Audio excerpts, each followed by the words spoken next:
have a break later. Good morning. Good morning, everyone. I'd like to call to order the Health and Human Services and Aging Committee at 9:15.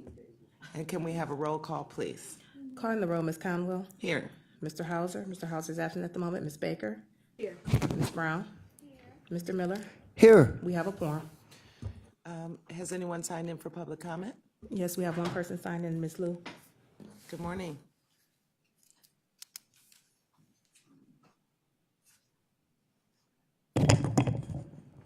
Good morning, everybody. Good morning. Well, today is a good day. We finally get a little bit seasonal snows for the Thanksgiving. Hopefully, it will just make a nice white, silvery, shining coated. That's it.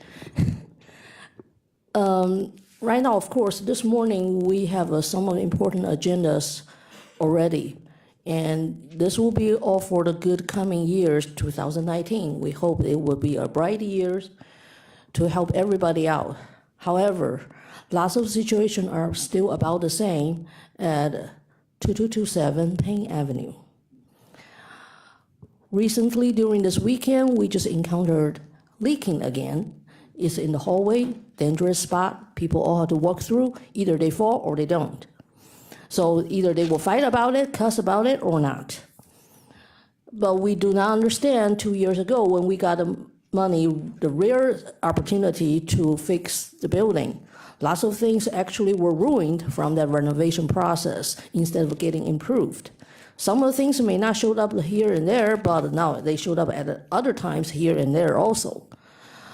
So for the funding for the shelter, we do need higher funding because the funding started many years ago on the level of way below the inadequacy.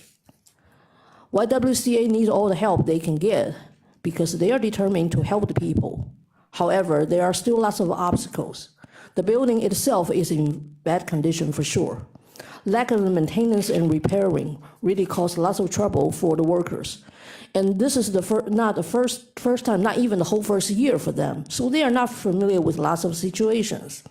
Sometimes they do not know where the circuit breaker box is. Sometimes they do not know other things.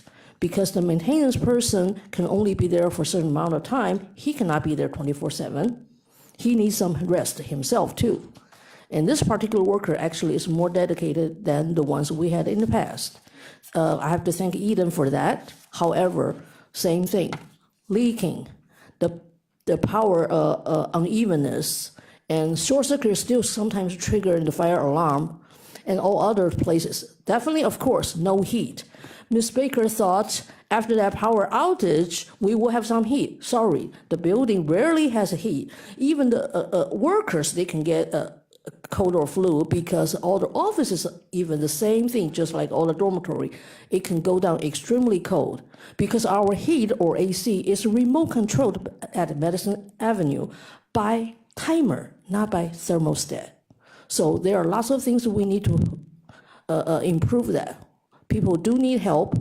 Yes, homeless people may not be considered deserving, but however, the whole society put the whole situation for homeless people not to be able to get up easily. Thank you. Thank you. Can I have a motion to approve the minutes for the October 31st as well as the October 31st joint committee meeting? I so move. Moved and seconded. All in favor say aye. Aye. Madam Clerk, can you read the first item into the record, please? Resolution number 2018-0219, authorizing an amendment to contract number CE 16000077 with Youth Opportunities Unlimited for the temporary assistance to needy families summer youth employment program for the period 5/1/2016 to December 31st, 2018, to extend the time period to March 31st, 2019, to change the scope of services effective January 1st, 2019, and for additional funds in the amount not to exceed $1,293,827.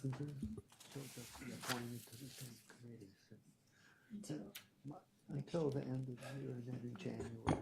Good morning, David Merriman, representing Cuyahoga Job and Family Services.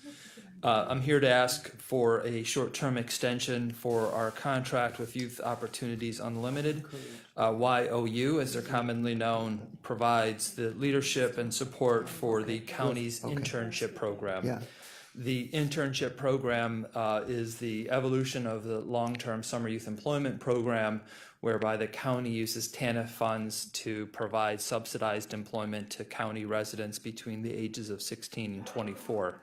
Actually, it's 14 and 24.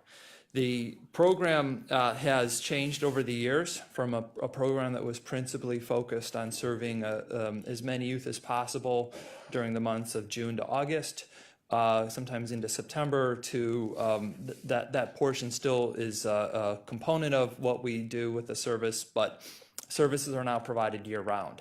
And this final extension, this 3-month extension that we're asking for approval on today, gives us time to complete a procurement that is in process.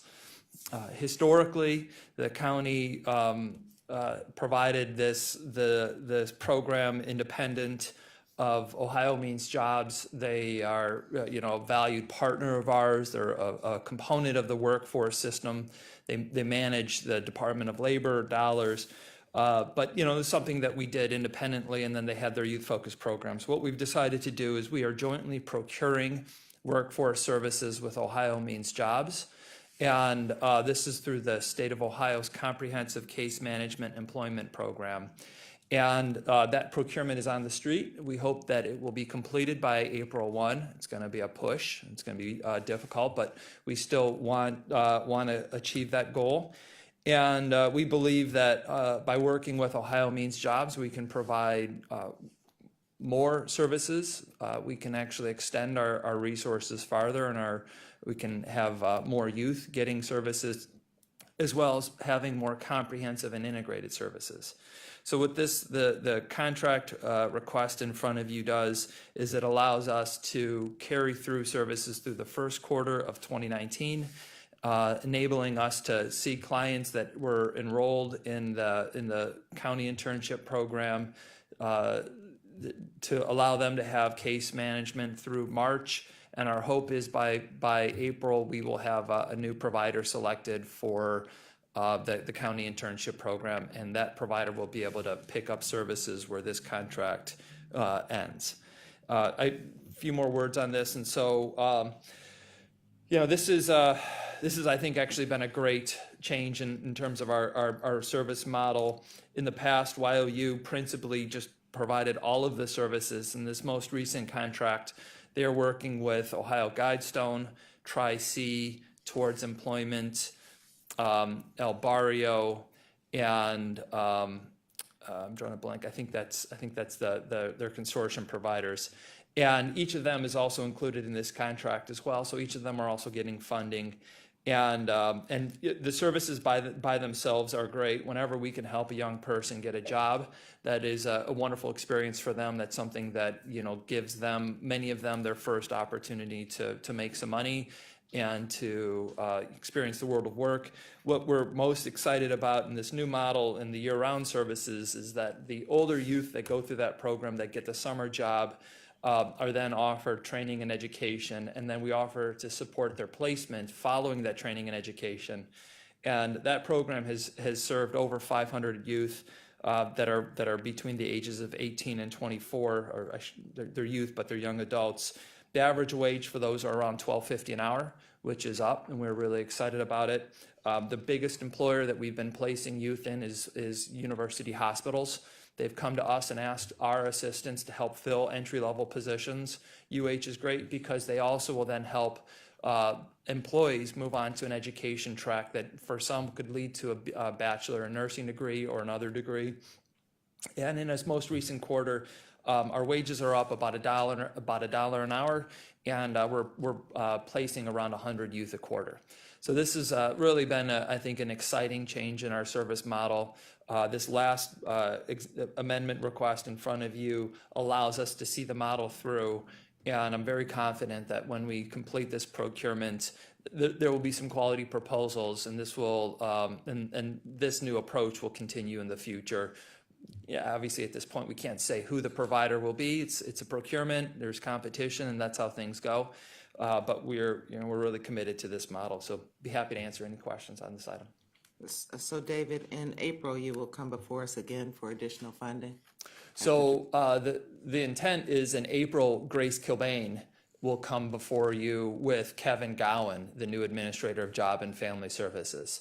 And our belief is that there will be good proposals that will come in that will be able to show they can provide both WIOA as well as TANF services. WIOA is the Workforce Innovation Opportunity Act, and TANF is Temporary Aid to Needy Families. And our expectation is to be able to have a joint request, so one contract with whatever number of providers that we select that is being requested by both JFS and Ohio Means Jobs. How do the agencies know? How do you advertise this? So we had a very long distribution list, and everyone that we shared that distribution list. These were the agencies that applied for the recent TANF RFP. I'll talk more about that with the next item. And so the agencies in the community that are kind of known to us have gotten notice that this procurement is out as well. And then those agencies all are required to have an account with the Office of Procurement and Diversity. And when they create that account, they list the areas of service that they're interested in. And so they then should get a communication from OPD saying a procurement or an RFP has been released in the area that you're interested in. Please check with us to learn more. Okay. Open it up for questions. Anyone? Councilman Miller?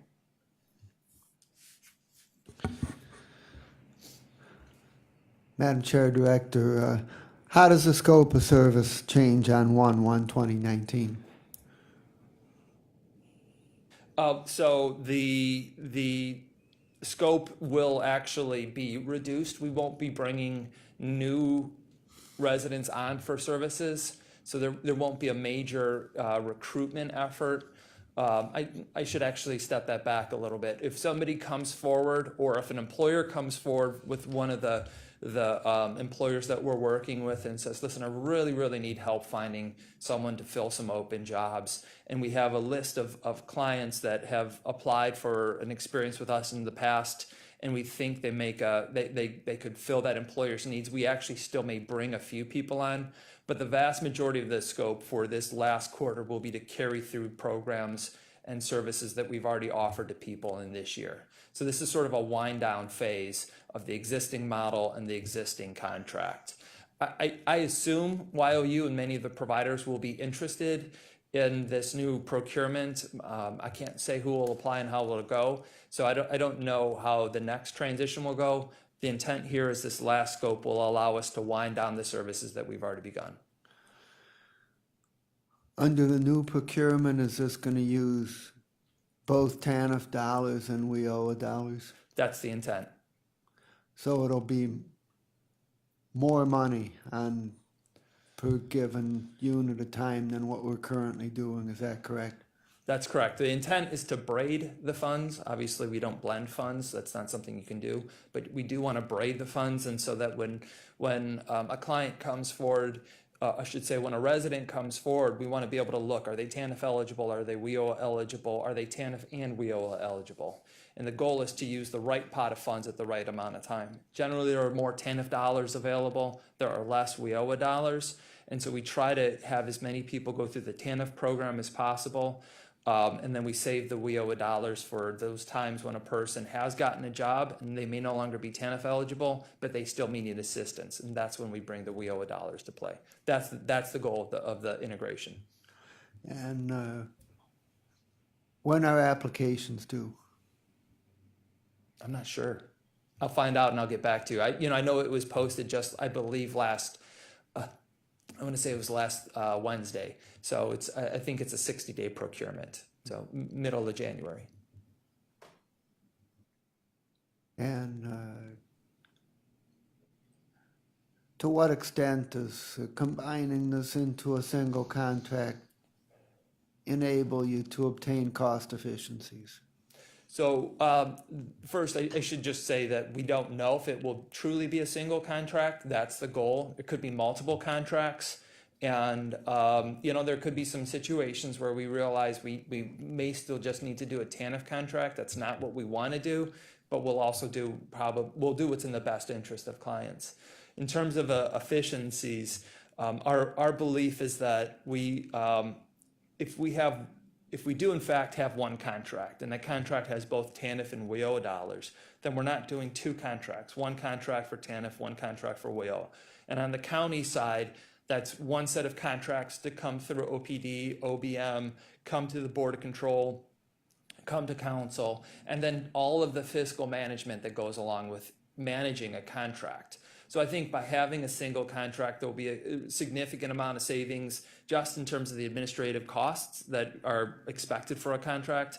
And then those same savings will occur on the provider side. And so they then won't be doing multiple sets of monthly reports and really trying to work between two sets of relationships, a relationship with us and a relationship with Grace Cobain's shop. And our understanding, really based on the experience that we've had with this contract that's before you today, is that when everybody's around a single table, when all the providers and all of the funders are around the same table, we actually begin to learn from each other's experiences. We begin to recognize ways to provide better services. And sometimes that's not quantifiable, but it's clear when you make a connection or you make an observation that saves everybody time in the future. Does it also improve client service because you don't have to bounce people back and forth between multiple programs? Yes, absolutely. Absolutely. Okay, thank you. Councilwoman Brown? Oh, okay. Councilwoman? Thank you, and thank you for your work in navigating through all of these dollars that you're trying to put together. And it's an obstacle course, and I know you're good at it. My question is that I know WIOLA dollars and TANF dollars, they have their own restrictions and their own ways of implementing what they think is best. Are you confident that your vision of how you'd like to see the changes will comply with WIOLA and TANF and their vision of how those funds should be used? I'm sure the answer is probably going to be yes because you're here asking for those dollars, but I know in the past how difficult it is sometimes to work with them and to change their thinking to apply to what's best for the county. Councilwoman, it's a great question. So you are correct. Each of those funding sources come with their own restrictions. And TANF clearly has more restrictions than WIOA, and in that but there are more TANF dollars. So in that, I think what we're bringing is many, many years of experience managing and utilizing TANF dollars and not overutilizing them, if you will, not using them when they're not appropriate. So what we've done is we've actually placed a team, it's like 8 to 10 staff at Ohio Means Jobs that are TANF experts. Okay. So there are eligibility specialists, there's a supervisor, and there's always been this expectation that we have staff at the one-stops, the Ohio Means Jobs one-stops. In the past, we met that expectation with one staff, somewhat obligatory. And we checked the box, staff were there, but we never really built out the way in which we can, I think, more seamlessly look at how a client can use both services. By deploying 8 staff there, by beginning to bring our own clients into their shop, and then they're in 2 of our 4 locations. Okay. We're co-located, and I think in that co-location, our staff are starting to work together to understand each other's programs so that they can recognize when one system offers something the other doesn't. And then the last step in this was actually going to be the integration. And I can't say that we're there yet. We're not at an integrated service model yet because clients still have to do 2 applications to make sure they check all the boxes. Right. Our plan is to begin piloting now an effort where clients will be enrolled in both programs and then the teams will work together. And based on that pilot, we're going to begin to see what's the best way for us to wrap services around the client. And I'm committed that plan will really be developed and implemented with staff at the table. I mean, at the end of the day, it's the eligibility specialists and it's the contract staff at OMJ that know the programs and know the clients. We want to do this with them, not just with decisions that are made in administrative meetings. That, if I may, that sounds great. I know what an obstacle course that is, jumping through a lot of hoops. So you feel confident that you may have a vision for what you would like to see done, but then you look at the dollars and say, I can't go that way because TANF does not allow me to do that. Maybe WIA will. I mean, That's the plan. That's Yeah. exactly the plan. And it's something that we've begun to do. I think we just haven't gotten to the scale we want to yet. well, good luck, and I appreciate your work out there. Thank you. All right. Any other questions? I have one more. Councilman Miller. My question is, what the relationship between this new program is going to be with this new program that we're implementing through the funders group with the sector intermediaries? So that is it's another very good question. So that is to be determined, and we don't know yet what the new service will look like until we receive the proposals. So I don't want to. So if you break it down into two parts, there's the employer side, which is what we're organizing through the sector partnership RFP and the funders group, and then there's the organization of residents that need jobs or residents that need better jobs. And I think what you're seeing, what you've seen in the past with the Funders Collaborative is again that sector partnership organizing effort for the employers. What you're starting to hear today is about how we're organizing the workforce side to prepare residents. For me, the best example or illustration of how I think this should be University Hospital, Kim Shilnick sits with me at the Workforce Development Board, or on the Workforce Development Board. Thank you very much for continuing to appoint me to that, Councilman Brown. And it was Kim Shilnick that was at those board meetings saying, hey, listen, you're not serving my needs. You can't send me enough people to fill my entry-level positions. I need people at the entry level to find those candidates that can be promoted and trained for the next level. And so, it was really at Kim Shilnick's direction and that we began to focus on University Hospital for this program.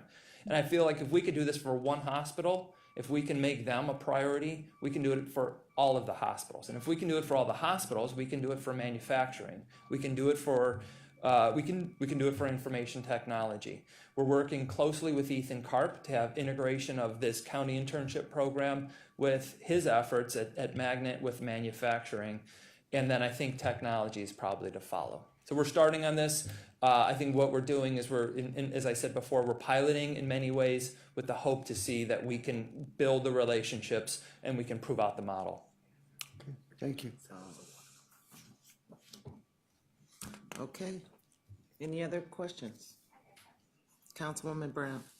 I really like the work that's being done, and I guess the one ask that, if I could, would be, have we ever put any emphasis on community relative to where, where Glenville or Buckeye area, where the employment level is incredibly high, and seeing how we might be able to improve the quality of life in a specific area. Industries are great, and I know that's beneficial to the employers.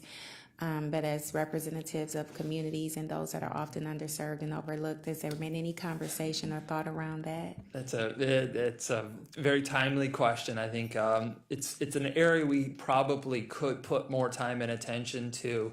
YOU is expected when they have done the recruitment, the engagement, and the placement, they try to place youth at employers in their community.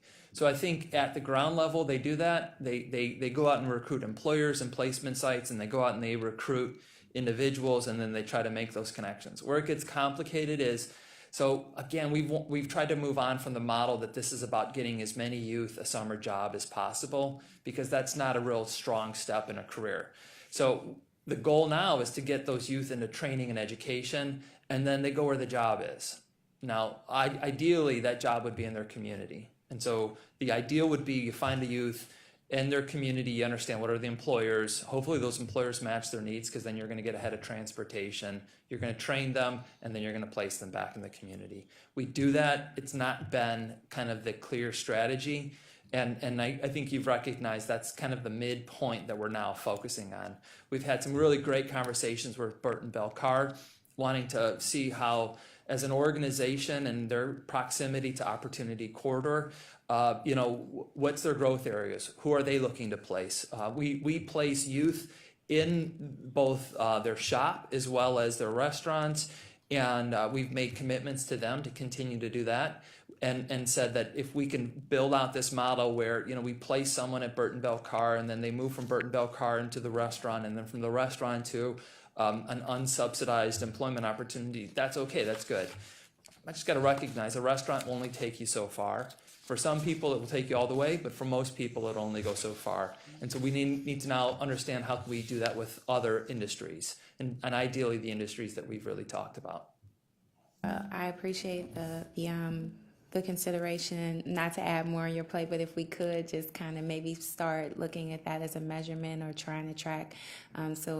Because I think once we do that, we can see improvements in the community that are that'll have much more residual value than just giving someone a job, but strengthening the community, improving it in ways that go beyond skills. So It's a great observation. All right, thank you. It's a great observation. I'd like to ask for a motion for second reading suspension. Is there a second? Second. All in favor, say aye. Aye. Thank you. Madam Clerk, if you could read the next item into the record. Resolution number 2018-0220, authorizing an amendment to contract number CE16000093 with Catholic Charities Corporation for pre-employment screening services for Ohio Works First applicants for the period 7/1/2016 to December 31st, 2018, to extend the time period to December 31st, 2019, and for additional funds in the amount not to exceed $522,274. David Merriman, representing Cuyahoga Job and Family Services. So this is the third year, third year, second option year that we have brought before you today to continue our relationship with Catholic Charities and the service that they offer to Job and Family Services for a pre-employment screening process. This item was procured in 2016, began in 2016, and Catholic Charities offers a comprehensive screen to individuals that are coming on to cash assistance. Through that screening process, we're looking to identify other substance abuse, mental health, domestic violence, or housing issues that are present within that family that need to be addressed for us to be successful in preparing them for work. The screening is done at entry, so every client that comes in is screened to identify those, and then that information is shared with our eligibility staff as well as the contractors that support those clients. One thing that I would say on this, and so this is a service that has in the past been done completely independently of the other programs. I think as we've talked about over the past month, as Job and Family Services has requested a few contract extensions while we're completing another TANF RFP, we've chosen to not integrate the item that's before you into those services. Let me say it again to be a little more clear for myself. The majority of the services that TANF provides to families that are required to do work activities and needing workforce services include job search, job readiness, and skill development, and placement in jobs. That's not this. This is the screening that is done to help identify why a person possibly could fail. We are procuring for those majority services. That procurement is already closed, and we're in the process of reviewing the responses to it. We will have recommendations in the first quarter of next year as to who will do those services for 2019. we want to keep doing this employment screening service with our current provider so we have some consistency while we bring on the new providers. We have no idea who we're going to select. We don't know how many contracts it's going to be, but we want that provider to at least have the benefit of some, but business intelligence on its clients coming into the services. I don't know that we'll need this service in the future. I don't know if we'll need a pre-employment screening for 2020 or not. We think this will help our clients, this will help our staff, and this will help our contractors make the best placements.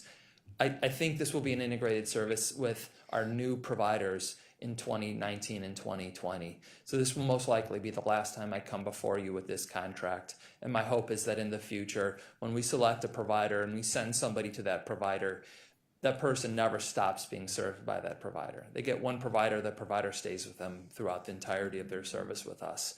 And that's really what we're looking for with this new RFP. So this is the final year of a long-standing, wonderful service. And as I said with the previous item, in many ways, it's a transition year. It's going to be a full transition year, but we expect to be able to have a higher quality service in the future. Any questions? Yes. Councilman Miller? So is the gist of the new program that the new provider is gonna do the screening plus more? That they will start with the screening and then it'll be a comprehensive service rather than segmented. Is that where you're heading? That's where we're headed. Yeah. Any other questions?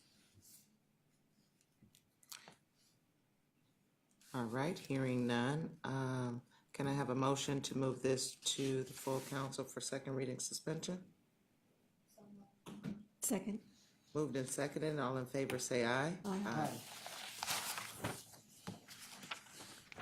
Thank you. Thank you. Have a wonderful Thanksgiving. You too. Madam Clerk, if you could please read the next item into the record. Resolution number 2018-0221, authorizing an amendment to a master contract which includes number CE 1700245 through CE 1700265 with various providers for various services for the Cuyahoga Options for Independent Living Services program for the period 1/1/2018 to December 31st, 2018, to exercise an option to extend the time period to December 31st, 2019, and for additional funds in the amount not to exceed $2,860,766. Good morning, Bob Math, with the Office of the Department of Health and Human Services on behalf of the Department of Senior and Adult Services. And with me is Marlene Robinson-Statler, the Administrator over the Department of Senior and Adult Services. This is an amendment to our existing contract, to our master contract. This was initially procured last year, and so this is the first amendment to this existing contract. The purpose of the options for independent living for seniors and adults with disabilities is really to assist these folks to preserve their independence so they can remain in their own homes. Our current contract has 21 providers, again, that were all competitively procured. We are looking to amend that contract to continue the services. There are 7 core services that are provided under these contracts. And I'll briefly review, just go over the seven services so you have some familiarity. And these are all, again, the services to maintain, seniors and adults with disabilities in their own home to help preserve their independence. One service is what we call chore services, which include tasks which are beyond the client's capability and, primarily heavy household cleaning, major home repairs that, the seniors can't do on their own. A second service is something called emergency response system services, which is the provision of home communication units and connection systems for seniors. So if should they have a fall or something happen to their home, they can reach out to, through like a lifeline, if you will. A third service is called grab bar services, which is the installation of, as the name suggests, grab bars in homes to help seniors to avoid, potential falling or injuries. A fourth service is home delivered meals, As the name suggests, these are meals that are, to provide to ensure seniors have, nutritious and healthy meals every day. A fifth service is Homemaker Services, which are sort of routine home, services to help maintain routine household, tasks in terms of, for cleaning the home, vacuuming, those kinds of simple tasks. A next service is Personal Care Services, which is a little more involved. It's for seniors and adults with disabilities that need assistance with with dressing and grooming activities and toileting and bathing. So they're a little more extensive. And the last service is a transportation service that are designed to provide clients to assist clients transporting to and from medical appointments. In these, and then for those that are non-ambulatory, to make sure that the transportation service can accommodate, have the appropriate vehicles to accommodate them. So these are the core services. Again, there's 21 providers, and we're looking to continue the services for a second year. And if you have additional questions, and Ms. Robinson-Stadler can answer some specific questions you might have about the program. They serve on an average basis. I think we serve about. Go ahead. Just to give you some sense of the extent. Good morning, Marlene Robinson-Statler, Interim Administrator. Currently, we have 1,086 customers that we currently serve.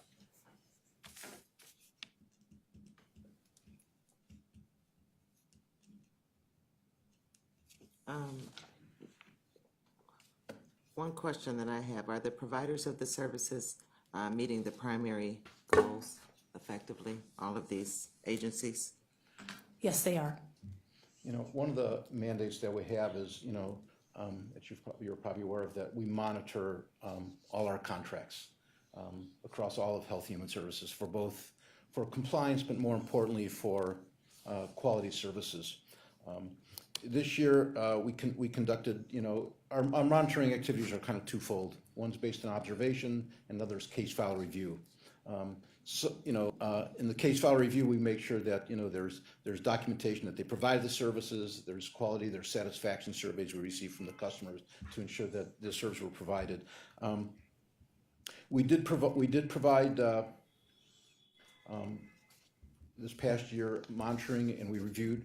Just to give you a sense, we reviewed over 700 client files. 37,000 units of service were reviewed to make sure they're in compliance. What we found that the vast majority of the providers were in compliance, providing quality services. There were 3 or 4 providers that when we reviewed the files, we recognized their appropriate documentation wasn't there. In some cases, there was actually a very small repayment, if they couldn't support the service that they claimed they delivered. But in most cases, they were over 90% in compliance with all the aspects of the contract. Those providers that we found some discrepancies in the case file review. They had to provide what we so-called a quality improvement plan, and we give them a time frame with which to do that, and so to ensure that these problems don't surface again in the future. So our comprehensive program assessment is comprehensive and I'd like to say quite thorough. Is the same amount the same as last time? The same addition, the funding? Is it the same as was utilized in 2018, or is it an increase? It's unfortunately the funding has stayed flat. Open it up to questions. Hearing none, I'd like to, Councilwoman Brown. The 1,086, clearly there's some overlap. We probably don't have this before you, but if you could provide the committee with a kind of a breakdown of the 7 categories of how many of the clients receive what, is that possible? Yes, it is. I do have some of the numbers for that. Okay. We currently have a waiting list also in regards to our services right now. Okay. Right now, there are 566 consumers receiving homemaking services, 34 receiving personal care, 575 home delivered meals, 692 emergency response buttons, and 432 medical transportation. And the reason those won't add up to 1086 is because there's overlapping of services. One consumer may be receiving several services, so I'll document specifically for you those services. Okay. Right now, we have a waiting list of 236 consumers, And that waiting list has been with us since April 17th of 2018. And if you could also provide a breakdown of the needs for those 236, just so we can maybe kind of see where we can. Absolutely. We found in the options program, we actually, for services, most of our consumers have been receiving services for 5 to 10 years. Right now, most long-standing consumer has received service for 15 years. And we're currently serving 5 centurions, people that are over age 100. Say that one more time. We were serving 5 people who are over age 100. Wow, I thought that's what I said. Yes, centurions, yes. Okay, yes. wow. All right, that's amazing. Okay, and I think that's all. You mentioned the grab bar. Is it just an age, a request, or financial requirements with the installation of grab bars? Because I'm kind of, even with people that I know that are getting older, their knees and backs are getting a little more difficult for them to take even smaller steps. So how does that Well, when you apply for services through the options program, one of our social workers does an assessment to see what services you may be eligible for. Okay. And there are federal poverty guidelines, but some of our guidelines are higher than some of the other services because these are normally people who didn't qualify for waiver or passport services. Okay. In addition, the grab bars, customarily you would think of grab bars being placed in your restrooms, but they also have grab bars in the kitchen to help you with mobility, especially getting up and down stairs in different areas of your home. So they do various grab bars. Okay, all right, thank you. Councilwoman?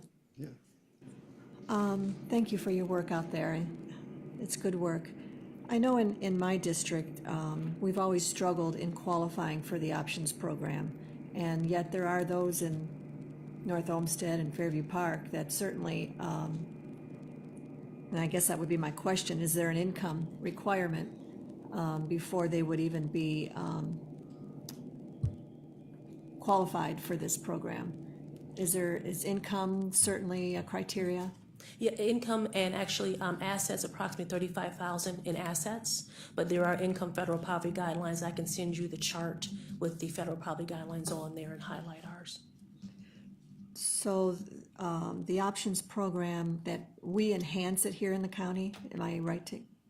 We receive funding, yes, for health and human So services. are our criteria also the same? I mean, can we reach out to individuals that may have more than 35,000 in total assets, but are in a poverty situation, they're house poor? We normally would say if we send the referral to us either by phone or by our web portal, allow the social workers to work with that person to do the assessment and see, because there's certain things like when there's a husband and wife, we don't count them together. They're done separately. And so sometimes there may be eligibility for one member of that household versus the other. So if they allow us to do that assessment and so forth, we can look at the assets and the income. And sometimes there's a sliding scale fee for some of our services. Most of the time, the sliding scale fee is about $9 per month.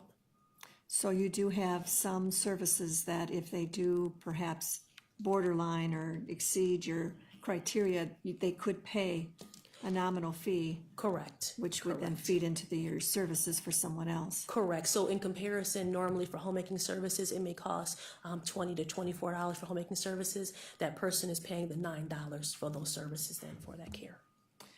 If I may follow, do you work with our senior center who are usually on the ground working with these seniors?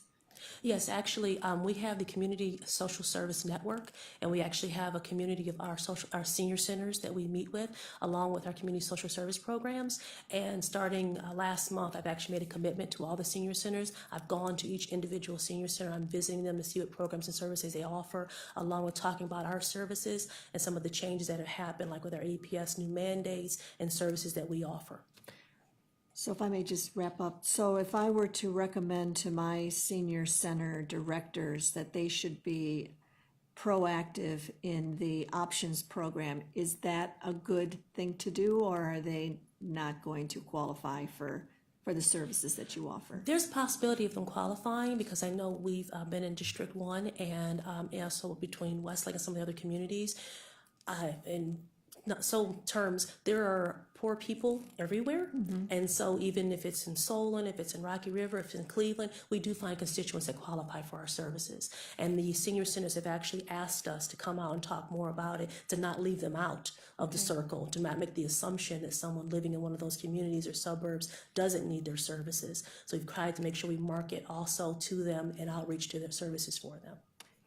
If I may, the services that you're offering, these 21 providers, would they come as far out as Fairview Park?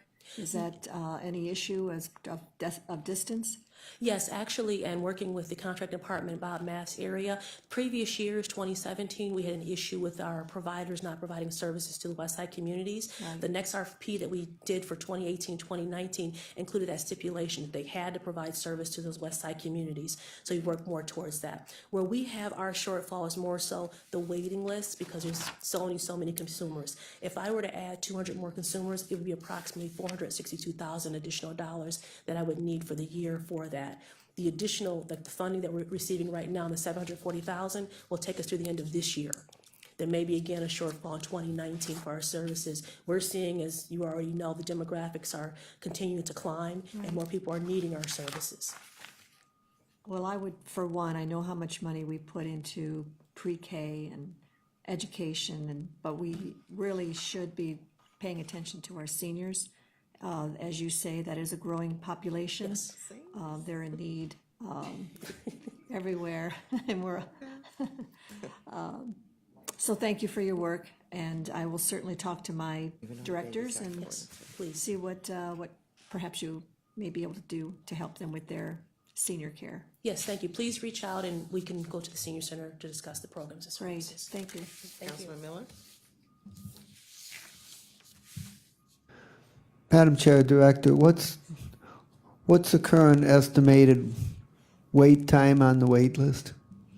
Well, right now, the longest wait time has been 178 days since April of this year, so it depends on the services. Right now, our waiting list, it has 236 people. They may be receiving one service versus another. Like right now, we have 213 people waiting for homemaking services, but they may be getting home-delivered meals. So it just depends on which service we're asking for. Normally, if we had the funding from start to finish for homemaking services, social worker does the assessment, someone comes in, we assign the provider. That's usually within 2 to 3 weeks, someone getting assigned to go out there to provide services. It's just right now with limited funding, we have people on the waiting list that may not be receiving all of the services that they may have asked or requested at the time that they made the application. The $35,000 limit in assets, does a person's home, if they own it, not count toward the assets? The home, no, does not count. Okay. It's good to know. Do you feel that we're reasonably close to meeting the need for these services that's out there, or do you have more of a sense of we're not even close to meeting the need that's out there? Quite honestly, we've never marketed our services. And so we're seeing now, because we had a change in the APS laws with mandated reporters that are starting, we've seen a 13% increase in calls. We've seen already an increase in calls for our Adult Protective Services Department and our Options Department, because the additional services are available. When we go out to the community, many people don't even know about our services. And if we marketed our services, then we run into the other issue, people being on the waiting list. Now, every month, my social workers do case management. So they contact the people that are on the waiting list. But of course, then the consumers are asking, well, how long am I going to be on the waiting list? I want to receive these services. So we run into that dilemma. But if we truly market it, we are not touching the surface on the consumers that we could reach. Okay. Any other questions? Hearing none, someone could make a motion to move this to the full council for second reading suspension? Second. Moved and seconded. All in favor, say aye. Aye. Thank you. Thank you. Have a good holiday. It's getting cold. I know it is. Madam Clerk, if you could read the next item into the record, please. Resolution number 2018-0222, authorizing an amendment to contract number CE 1700229 with Mental Health Services for Homeless Persons, Incorporated, doing business as Frontline Service for coordinated intake and assessment services for homeless individuals and families for the period 1/1/2018 to December 31st, 2018, to extend the time period to December 31st, 2019, and for additional funds in the amount not to exceed $600,000. Good morning. Ruth Gillette, Office of Homeless Services. This is an amendment to a contract that was awarded through an RFP process in 2017 with Mental Health Services doing business as Frontline Service. So, as you know, most of the funding that comes into our community for homeless assistance and housing comes from the Department of Housing and Urban Development.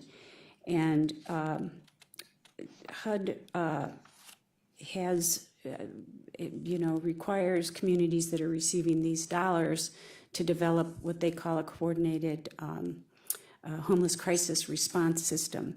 And the coordinated entry system is the sort of first building block of the homeless crisis response. So the notion of a coordinated entry system is that it provides a single front door to the resources that we have, and it helps the community identify every person who is homeless, assure that we are allocating resources to the individuals and families that have the highest need, that we are entering data about each person that is receiving services or resources into a homeless management information system. That's another function of coordinated entry.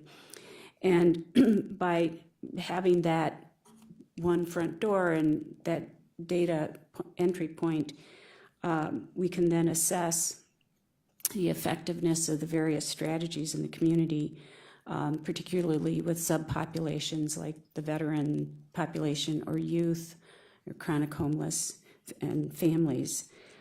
So with the goal, obviously, to quickly end the experience of homelessness for those subpopulations and for all populations. LaTanya, so the funding that's being added is an award that comes to us from the state of Ohio through Housing Trust Fund dollars. LaTanya Murray, who is the Director of Emergency Housing Services for Frontline, is here and has specific data to answer any questions about the number of people served through coordinated entry. And, would be happy to come up and answer any questions. She can come up. That was one of my questions. Okay, LaTanya?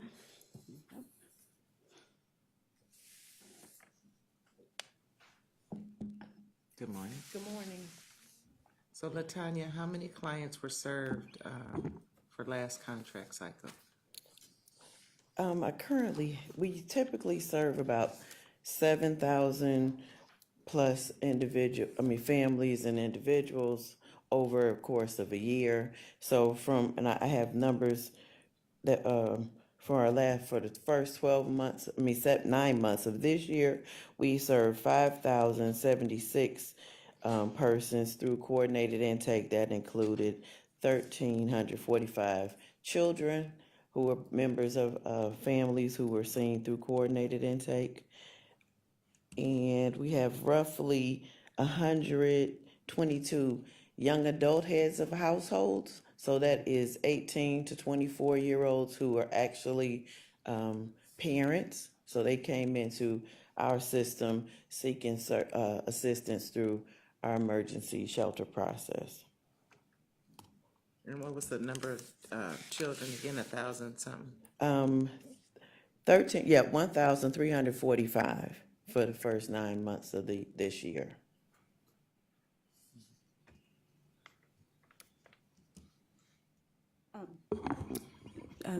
Chair and Council Committee, I apologize that I don't have the charts to share with you, and we can present this data to you after the I can get that to you. Okay. So.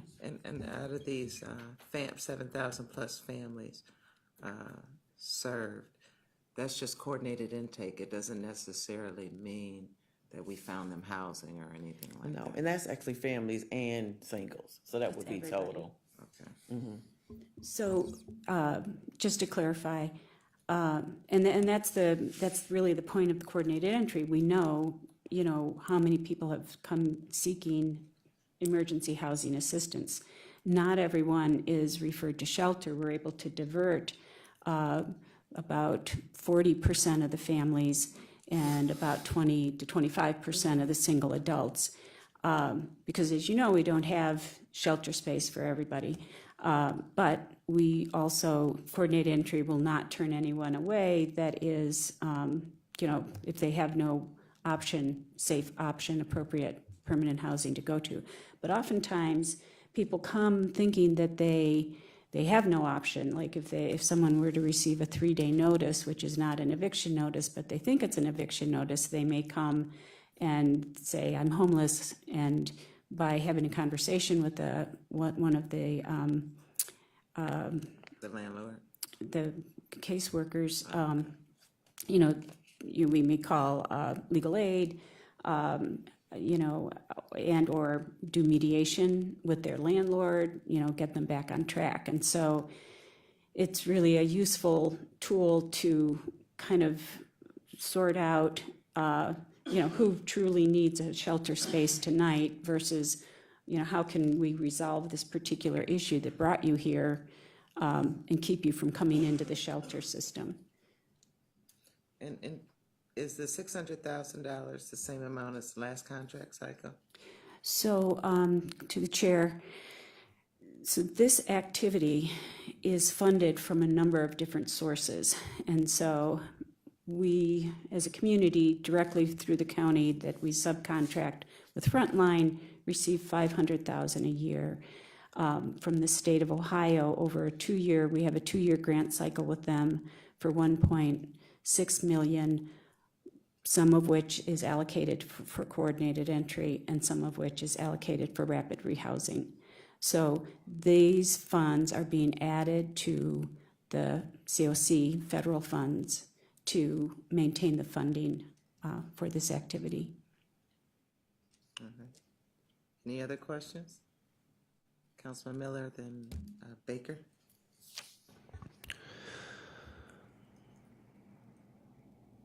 Are the regular shelters that we have currently sufficient to meet the need, or are we having to use overflows? To the chair, to Councilman Miller. So we have, on any given night for single adults, the overflow is accommodated within either the building itself or with additional overflow at St. Paul's Church on Franklin Avenue. For the families, we utilize overflow at Zelma George, Westside Catholic, and the Haven.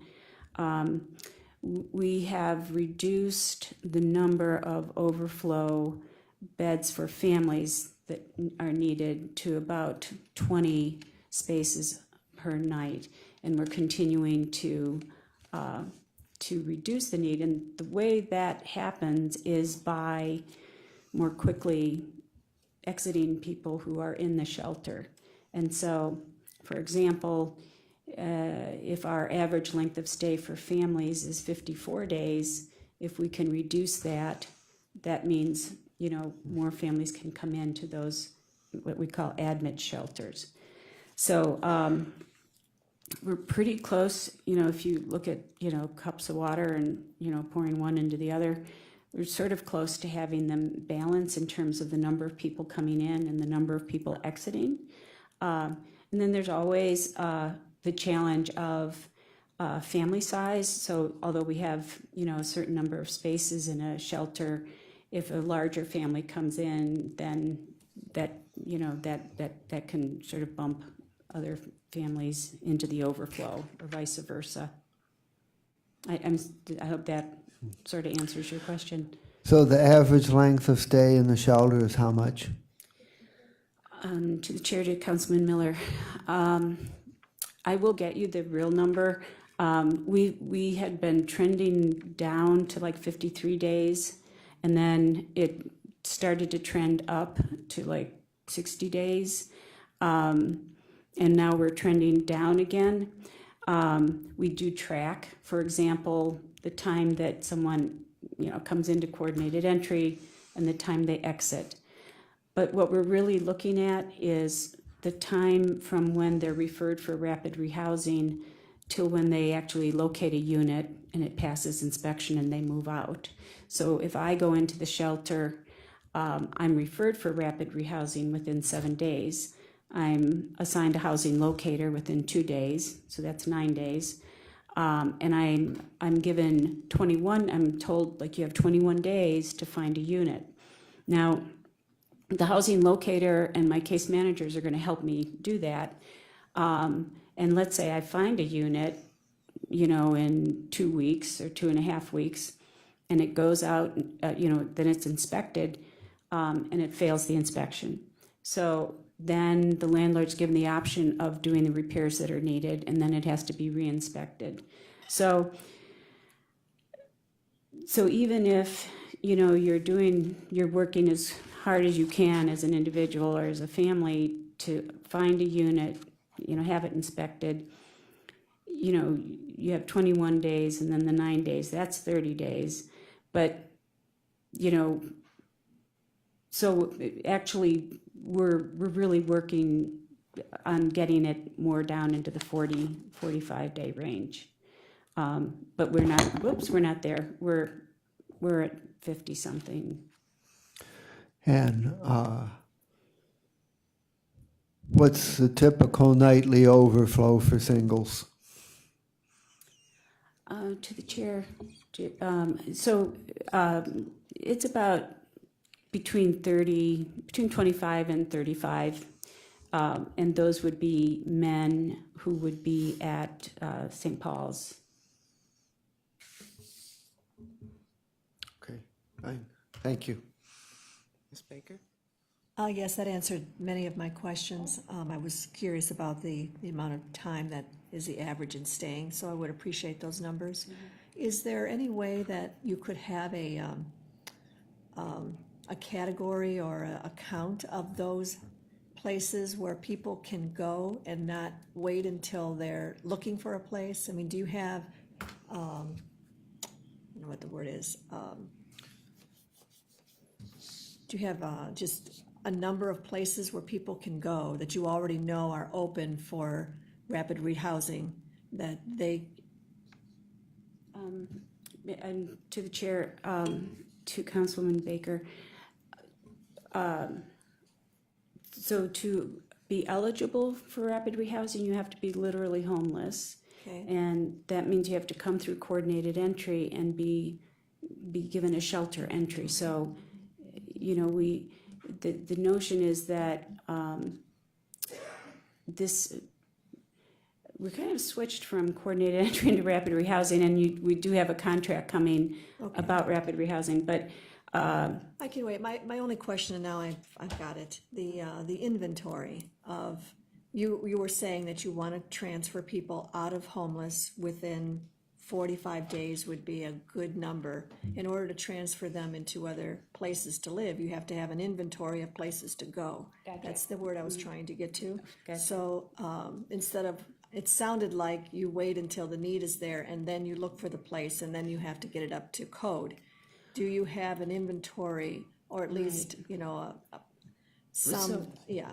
to the chair, to Councilwoman Baker. So again, rapid rehousing functions with the private rental market. And so presumably at any point in time, there's units available in the community. And so that's the inventory that we're working with. And, sometimes units pass first time, but not always. But to your point, Eden, which is the provider for the rapid rehousing program, has a position that develops landlord lists. Mm-hmm. So, right. Totally, that is absolutely on point. If that's key. The community housing agent is what that's called. Thank you. Okay. I can never think of these terms when I need them. Thank you for that. Director, I want to go back to the question of the 600,000. That's solely just HHS funds, right? Councilman, this is Or is it the State. mixture of, State Housing Trust funds. okay, so it's the Yeah. mixture of that. So there are no funds currently, no HHS funds currently involved with the coordinated entry activity. That's what I thought. Thank you. Any other questions? Hearing none, someone could make a motion to move this to the full council for second reading suspension. So moved.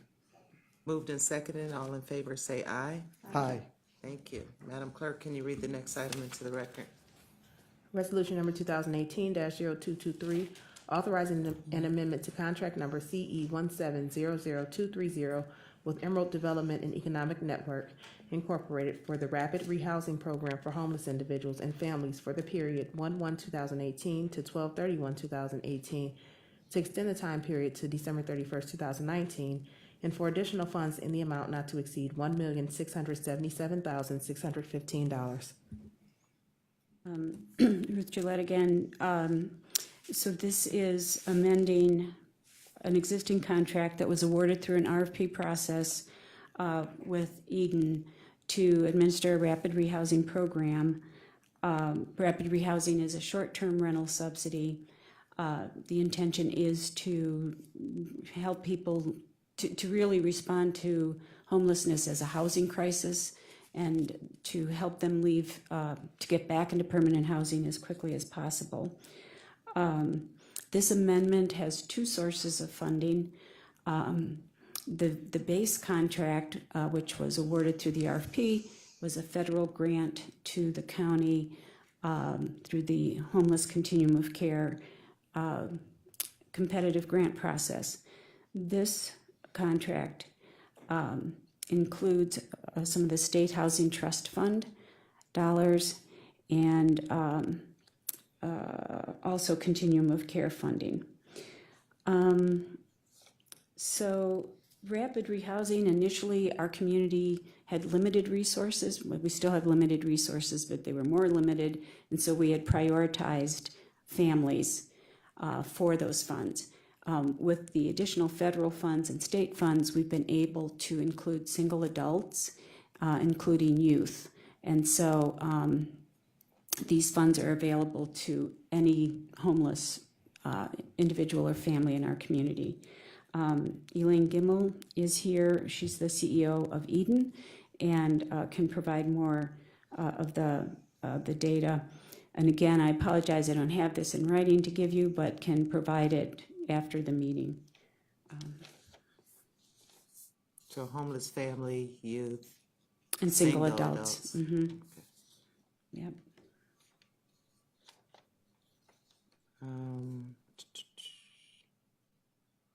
And how many clients were served for the last contract cycle? I'll ask Elaine to provide those. Good morning. Good morning. Through all of the rapid rehousing grants, we served over 500 households last year. We served 243 families and then 262 single adults as well as young adults. And I'm sure some of those were a mixture of veterans and all those other dynamics. Yes. I know you were also asking, I think, about average time to get into housing. So for the the families that have an adult head of household, it was about 52 days from when we received the application to when they got housed, meaning that their unit passed inspection. For the head of households that were 18 to 24 that were part of a family, it was 45 days to get into a unit. For the adult singles, it was 34 days to get into a unit. And then for the young adult singles, it was 37 days to get into a unit, meaning that they, found a unit, it passed inspection. Probably about only 30% of the households, when we identify a unit with them, does the unit pass inspection the first time. Normally, we have a number of items that fail, and then our housing locators have to go back to ensure that those items were completed before we can have the families or the individuals move in. And our housing locators do go through training. We follow HUD's housing quality standards. for the inspections, because it's kind of a, national code already that exists, and we use it for our other permanent subsidies. Okay, it seemed like it took longer days for the youth to actually get. Well, for the, no, for the families it did. For the youth singles, it was 37 days compared to adult singles, it was 34 days. But for the families, it's definitely longer. We have experienced some larger households, and it is more difficult to find larger kind of single-family homes to accommodate the size of those households. As previously stated, we do have a position at Eden, a community housing agent that does try to recruit landlords not only for a rapid rehousing program, but for our permanent subsidies. So we do try to have an ongoing list of available units of landlords that are willing to accept our subsidies. But I will tell you that with rapid rehousing, because it's time limited, we have found it to be more difficult sometimes to find landlords that are willing to accept that subsidy. There are times when rapid rehousing will turn into a permanent subsidy if somebody qualifies for one of our other programs through the continuum of care, but not everybody has that opportunity or qualifies for those. And what was the 45 days for who? The 45 days was the families that have a young adult head of household. So those were parenting youth families. So the parenting youth actually have a shorter time frame than families in general. So the other aspect of rapid rehousing that I'd like to point out is that while the household is receiving the subsidy, whether it's for 4 months or 2 months or 3 months, the provider must provide case management services. And so there are subcontracts with community-based case management services. And the idea is that while the person is receiving the subsidy, they're continuing to look for work or other sustainable income so that when the subsidy ends, they'll be able to maintain the housing. Because what we don't want is for them to come back into coordinated entry. And so if it gets close, so this whole process is, case managers and rapid rehousing and Eden staff are meeting, the rapid rehousing case managers and Eden staff and meet every other week and track. For example, if I'm in my 3rd month of my 4-month subsidy and I don't have a job, there's a discussion about, well, what are you going to do so that Ruth doesn't end up back in the shelter? And so we also then can extend someone if it looks like, like 1 more month will, get me to that job interview and get me into, that job. So the goal is truly not to just get people out of the shelter, and because if they come back, it's just a waste of money anyway, plus it's hard on families and individuals. So that's the goal, is to not have people coming back.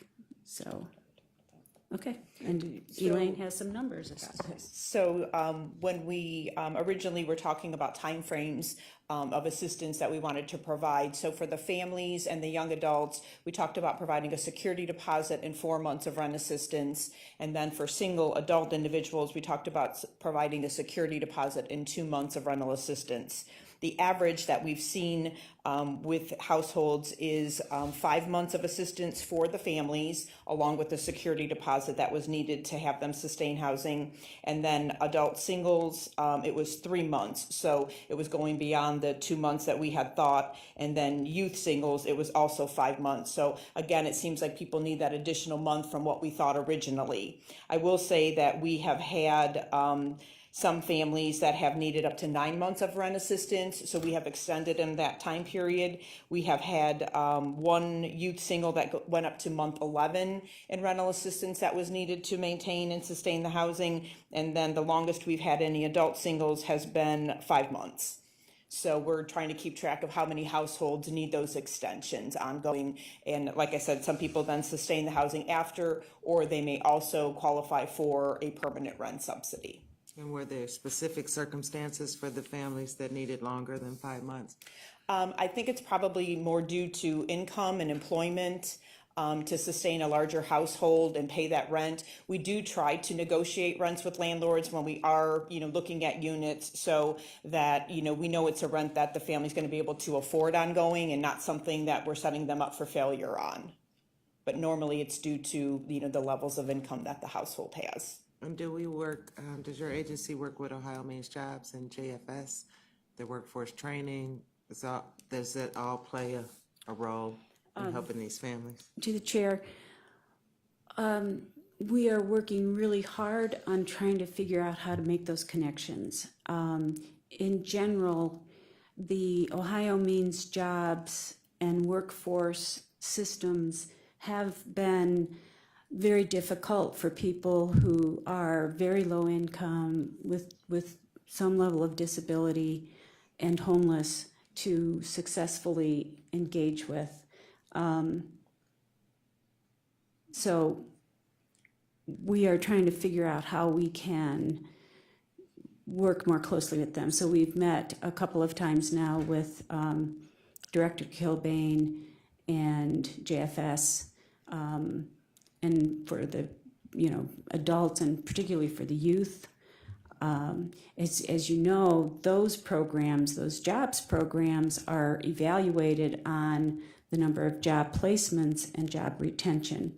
And so it's, they do not see the population that is in the shelter system as going to help those outcomes. It's a higher risk group. And so, it's that sort of like, how do we serve, how do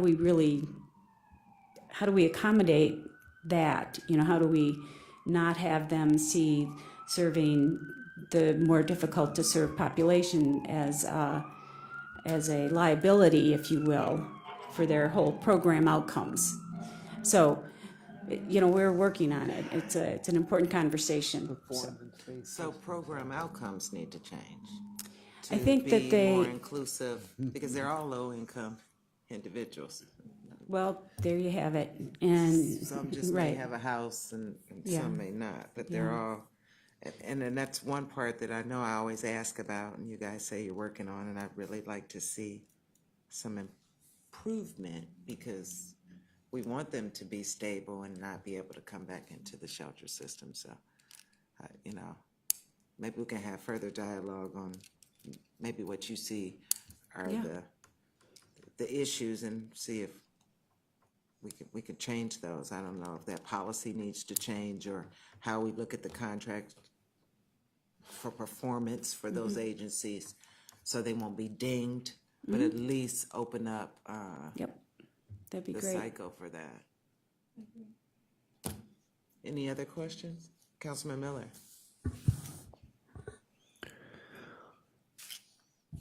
What percentage of the people going through rapid rehousing are actually able to create a long-term favorable situation as opposed to going back to shelter? To the chair, to Councilman Miller, again, apologies for not bringing the data, but I can send you, I'll get that for you. We've analyzed the percentage, so short answer, about less than 10% of the families end up coming back into shelter within 6 months. We want it to be 0%.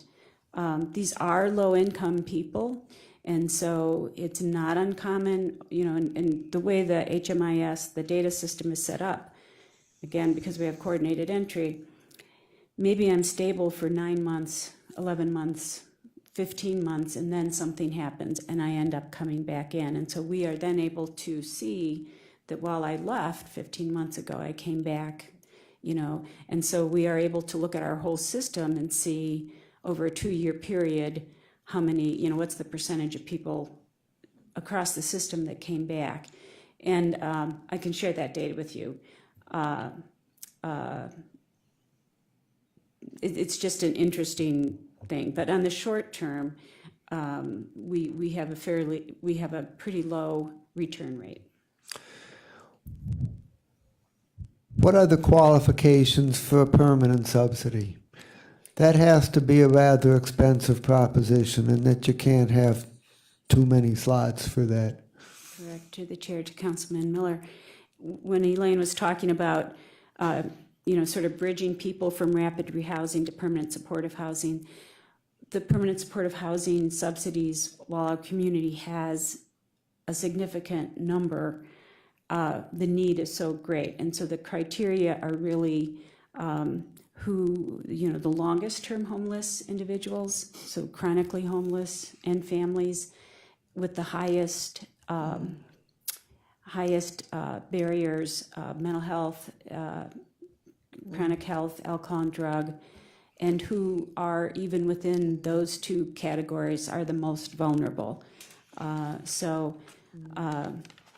Again, a function of coordinated entry is to develop that list of prioritized individuals in our community. So we have a list of people who have been the longest term homeless by a number of days. And then again, a vulnerability index that develops a kind of a rank order among, based on the disability and vulnerability. Are a lot of these people on SSI, and that pays for some of the cost of their housing?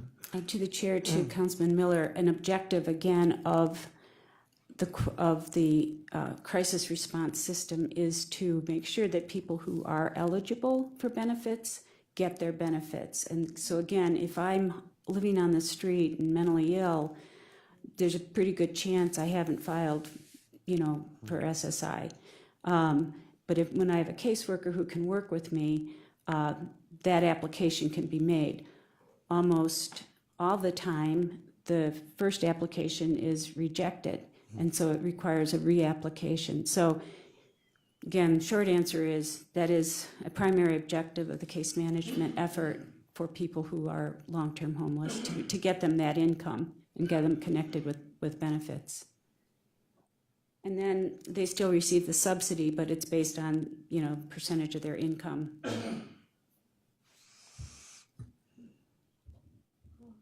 You done, Councilman Miller? Councilwoman Baker? Yes, did I hear you say that only 10% come back for reentry, and that the other 90% find housing? To the chair, to Councilwoman Baker. So of those folks who get rapid rehousing, about 70% only need like the first 4 months of assistance, and then they're able to maintain their housing. The additional 30% may require an additional month or two or more of rent, and then they're okay. And then for those who still are not able to sustain after up to 12 months of assistance, they are linked to the best of our ability with a permanent subsidy.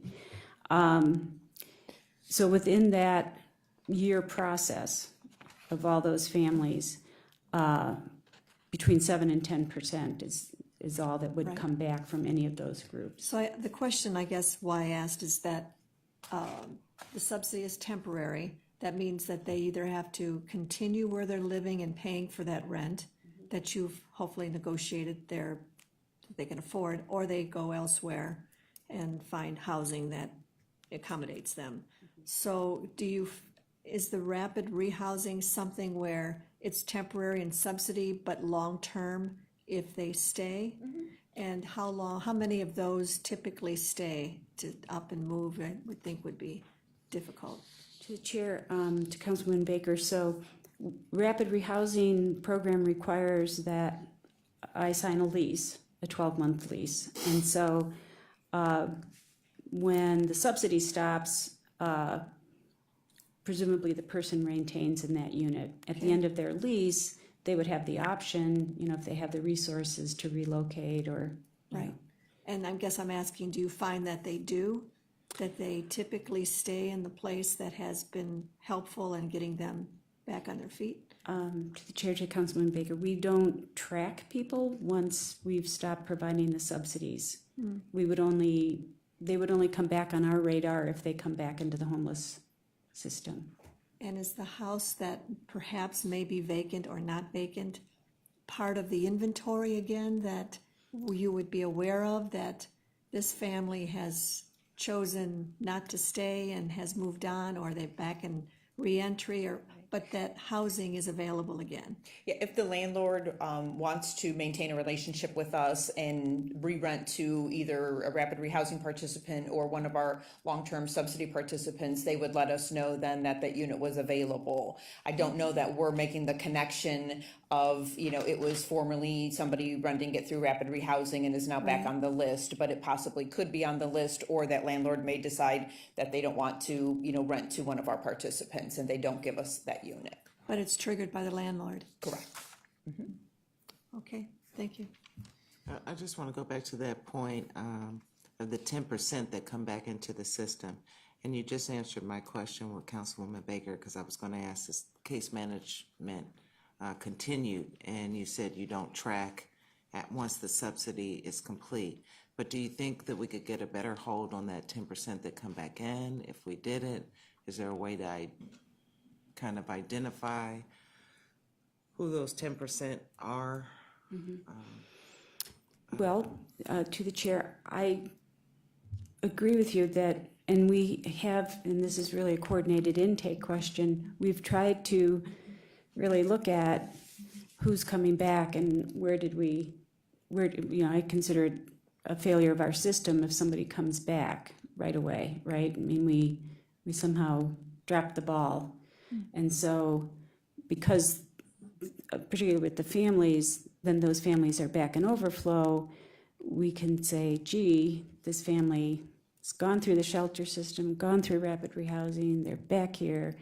This is, you know, not good for the family, but also we've spent, you know, the system has invested a lot of money, and how can we do this better? What can we do better? And so basically, you know, I think it really comes down to improving our case management services at that point. You know, where did we miss the connection? You know, because it's about really making a connection with that family so that they reach out before they are back in crisis, so that we can figure out an intervention. So out of that 10%, are they primarily families, or is it some single adults mixed in? I was speaking primarily of the families, yeah. Okay, so what is that 10% that comes back? That's a good question. Are they a mixture of the youth, single adults, and families, or is it primarily families that come back?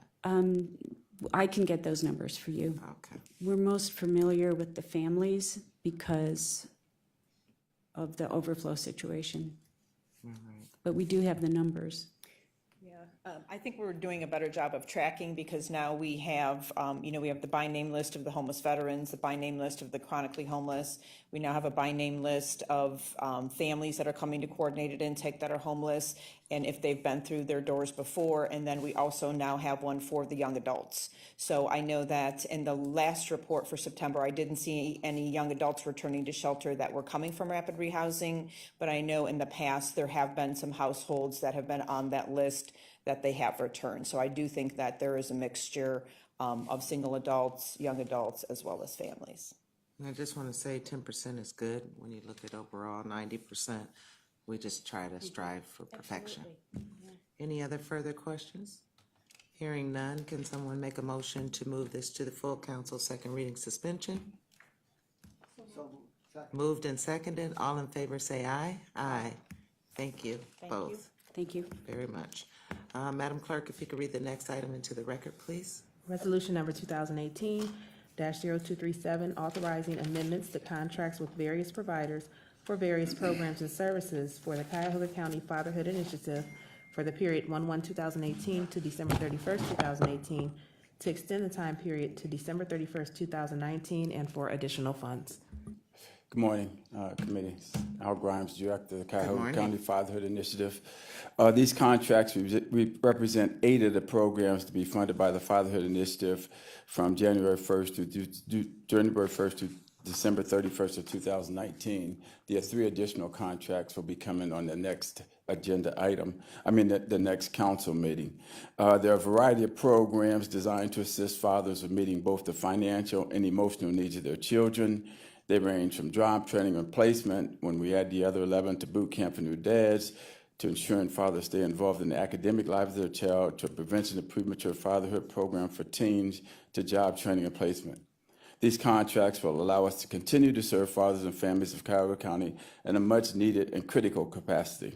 Our mission is to significantly increase the number of fathers who are involved in nurturing and raising their children. Research has shown that when fathers are involved, children are less likely to drop out of school, less likely to become incarcerated, less likely to use drugs, less likely to commit and become teen parents, along with other issues. When fathers are involved, children live a more healthy and productive life. And we also know that today, 44% of children in Cuyahoga County are growing up in single-parent households. When you think about the city of Cleveland, that's more like 65%. So regardless of whether the parents are living in the same house, it's critical for us to keep parents working together for the benefit of the child. We have 4 basic goals: to promote the importance of fathers being involved in their children's lives. We consistently get the word out to dads: if you are involved, stay involved. If you're not involved, get involved. And we try to make sure that when fathers come to the county, they're treated in a father-friendly manner, just like the mom. And then we promote fund programs to assist fathers meeting financial and emotional needs. And we celebrate healthy father-child relationships through our annual fatherhood conference. Here to answer any questions about the contracts. Okay, statistics. Okay. Well, I'll ask that at the end. It's kind of off the topic involving fatherhood. Had a lot of questions or calls in regards to the relationship between, and it might not be for today's discussion, it could be an off topic, but discussions with fatherhood program and DCFS and how that's working and how it should work. Sure. Just so I won't forget that. Oh, yeah, we can talk about that. Has all the funds been exhausted for each program so far? I know we're through a month, and so Yeah, before all of the funded program, all of the funded dollars will be exhausted through 2018. Okay. Has the primary goals of the project been met Yes. for each provider? Yes. And I noticed in one of them, and I believe it was Rising Above. Could you please send the committee the final report once they send it to you? Yeah, monthly reports that they do. Yes. And what is the connection between Rising Above and Cleveland Children's Museum? Well, the Rising Above program is a job training readiness and placement program that they're looking for jobs and being more involved in their children's lives. The Children's Museum of Cleveland is primarily focused on early education children, children who are preschool, to give fathers an opportunity to spend time with their children in a place that they would not normally be able to do. And they engage in a project at the Children's Museum that then fathers take home and recreate or continue to create with their children once they get home. And that's the reason that I asked, because I noticed in the packet that Rising Above actually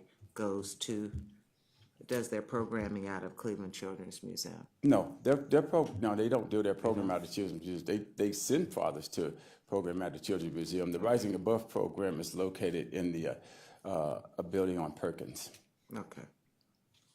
All right, that's where it's misread. Are all the monthly payments being sent on time? Yes. To these providers? Yes, we turn around our monthly payments pretty quickly. Okay. Open up for any other questions? Okay, Councilwoman.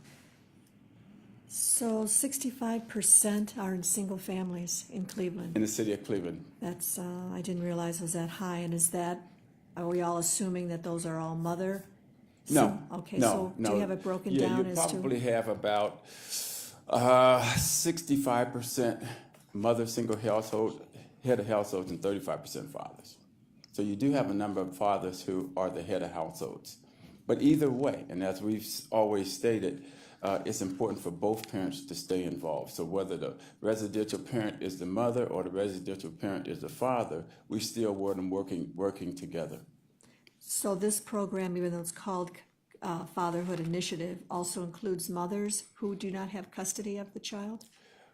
Well, in some programs, if mothers want to be involved in one of the programs, we don't exclude them. Okay. But for the majority of the individuals that come through are dads.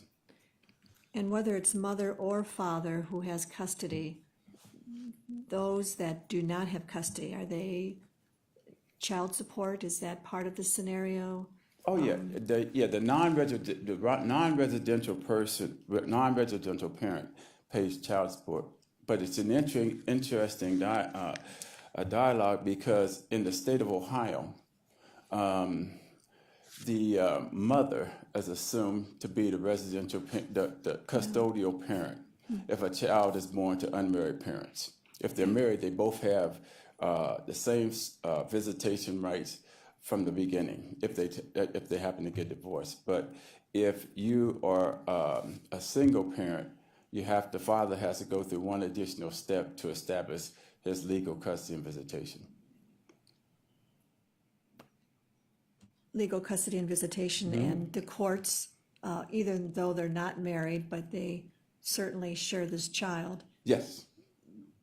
Does that father have an obligation through the courts to pay for child support? Oh, yeah. Yes. Oh, absolutely. And do you monitor that I mean, are they excluded from this program if they? No. Oh, absolutely not. They're an integral part of the program because we're trying to provide service with them to assist them as well. And the one other thing I wanted to add about this is the Fatherhood Initiative is open to all parents within Cuyahoga County, East Side, West Side, any parent, any race, religion, that kind of thing. So everybody's welcome. So if I may, just curious on the program, if you have a father that is not paying child support, he's court ordered to, but is not, and the mother is struggling taking care of 2 or 3 children, how do you help that father get to a point where he is capable of making those support payments through whether Job and Family Services or what strengths do you give the non-custodial parent who is not assisting but participating in that child's life? We have our 3 job training and placement programs. Obviously, that's the first thing, and we want to bring them in and try and make sure that we can get them gainfully employed that will assist with them paying child support. And any of the other emotional issues they may have by not being involved, we have the parenting programs, we have, like I said, the program at the Children's Museum of Cleveland, and those things. So is it part of your mission to make sure that that father has the tools he needs to be able to support those children? I mean, and I know you offer it, but do you actually make it part of the criteria that they must go through this program and the end result, as we just heard with some of the shelter and other qualifications in order to get those services, that being employed and accountable for those children?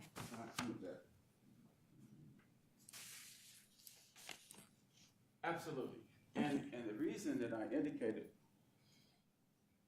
that we provide a range of programs, we provide a range of programs so that fathers are there both emotionally and financially for their children. Because you can be there all day playing video games and be best friends, but a child has to eat. Right. On the other hand, you can be buying the latest Jordans, you can be there all day with money, but if a child doesn't have anybody to talk to, when he's going through some emotional problems or where he's been bullied at school or something, then something is missing. So we try to provide a range of programs so that they can support their children emotionally and financially.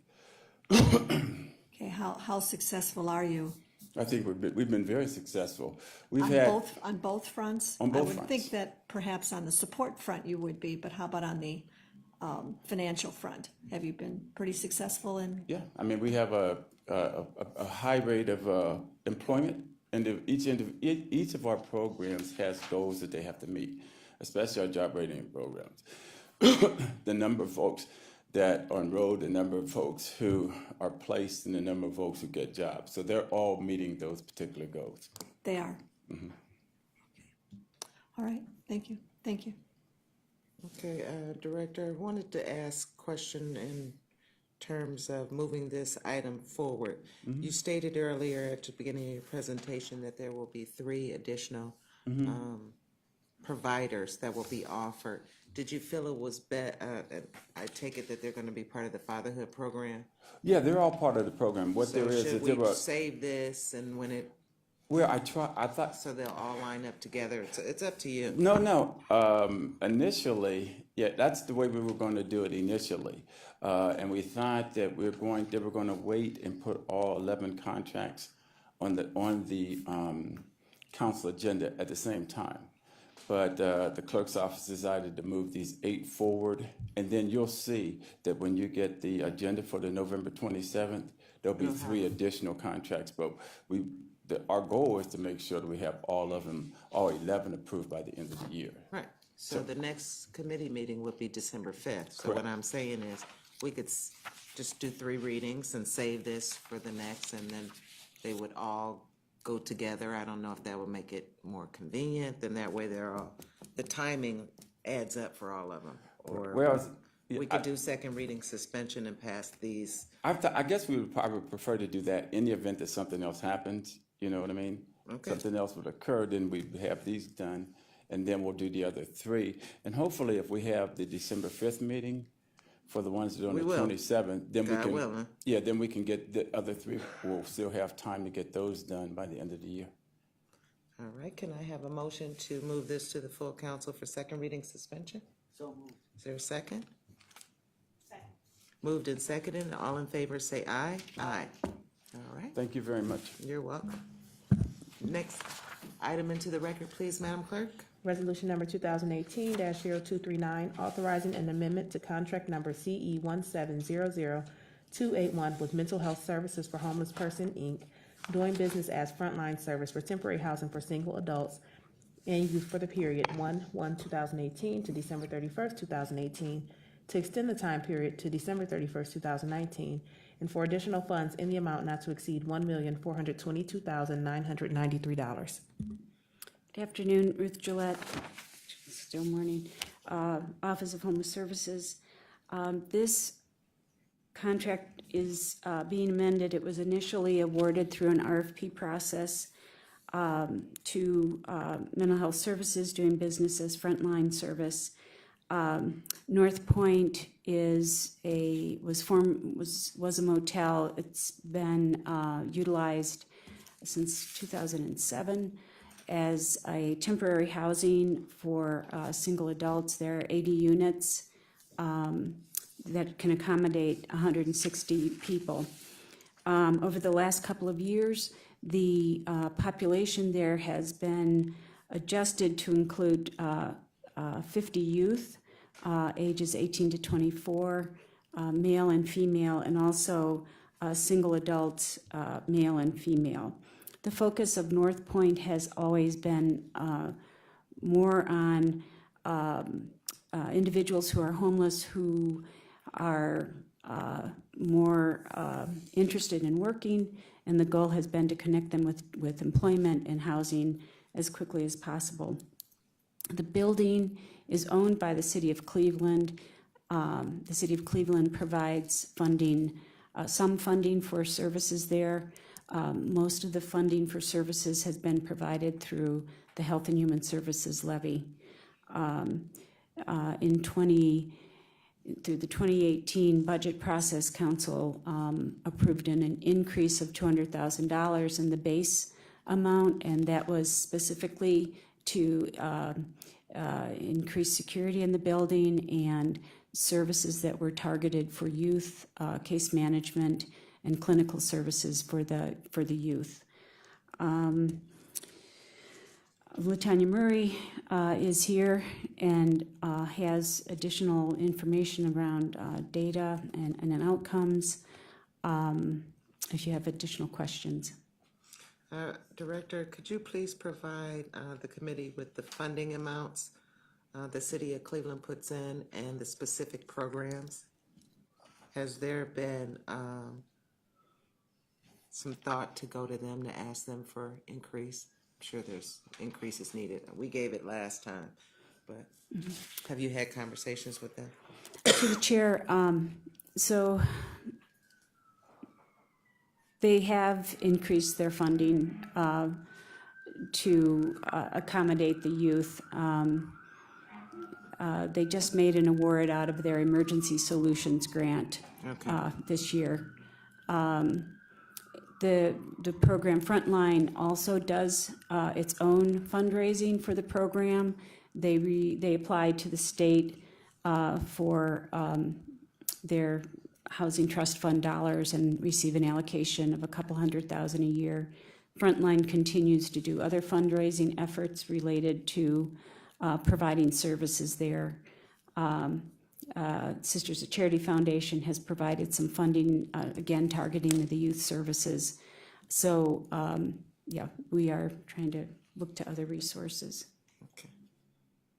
And if that can include how much you think is gonna be needed. I know there's a specific number of units, but those individuals don't stay there all year. They move out and then there's new families. So if you could identify how much you think that might be needed. Okay. So, and just to clarify, these are just singles that stay there, right? Okay. Any additional questions? Do you want it of Director or Ms. Murray? Okay. So, Madam Chair, Director, does this program serve some of the same population as the Rapid Rehousing Program, or is this an entirely different population? To the chair, to Councilman Miller. So when a youth or person comes to coordinated intake, they could be referred to North Point. Once they're at North Point, they will be referred for rapid rehousing. So that's how that works. Does that, so the rapid rehousing would be serving these people. So how are these services different from the services that Rapid Rehousing provides? To the chair, Councilman Miller, so the temporary housing shelter providers are providing a place for people to sleep and eat and, case management services around, what do you need literally to move to utilize rapid rehousing? What do you need? Do you have an ID? Can you get utilities in your name? Do you have any income or some ideas about how you might get income? So this shelter staff, the North Point staff, are having those conversations with the person. Rapid rehousing provides a whole different range of, okay, we're going to help you find your unit. And that's their focus. So there's no duplication here. It's the shelter staff work with the housing locators to coordinate and facilitate my efforts to find a unit and move on with my life.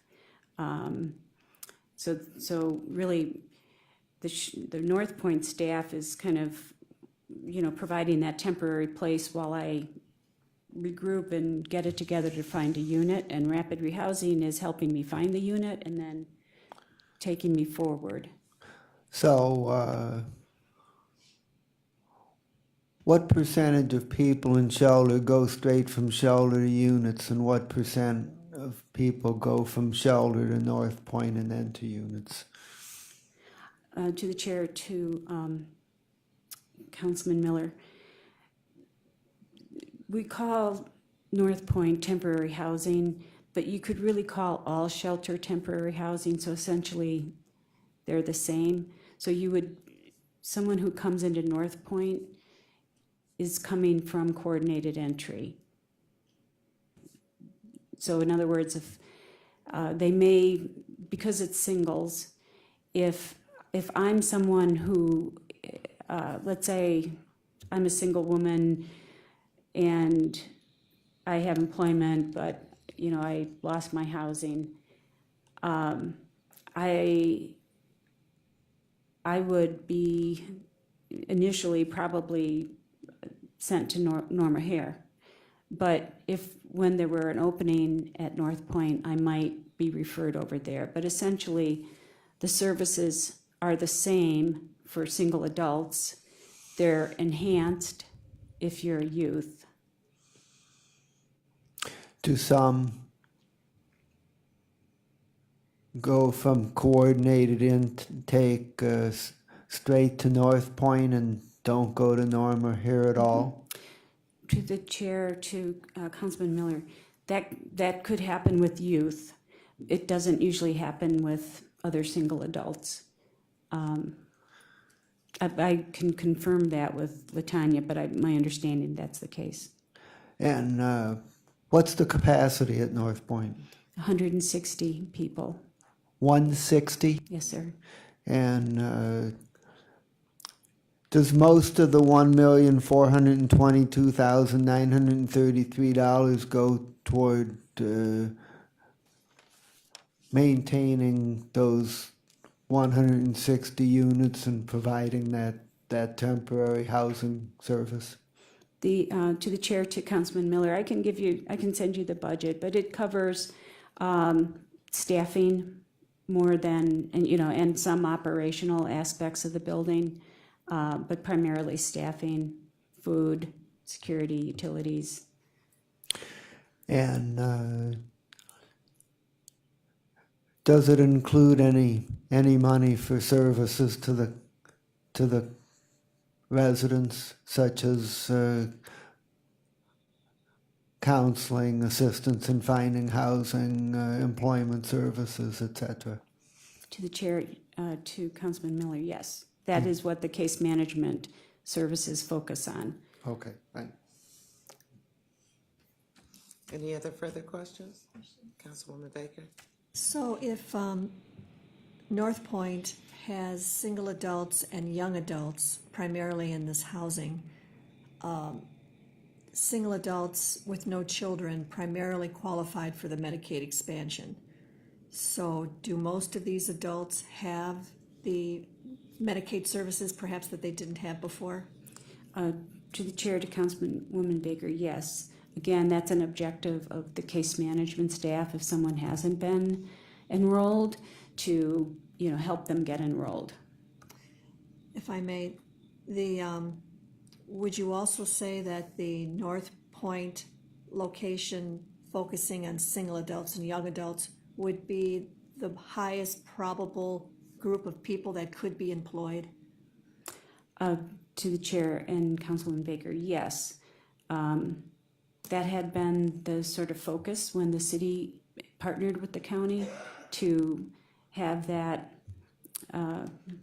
purpose be part of that programming. Because of, they don't, if I may, because they don't have the family obligations, there aren't perhaps children. I mean, these are people that are given whatever services that they may need that got them to this situation.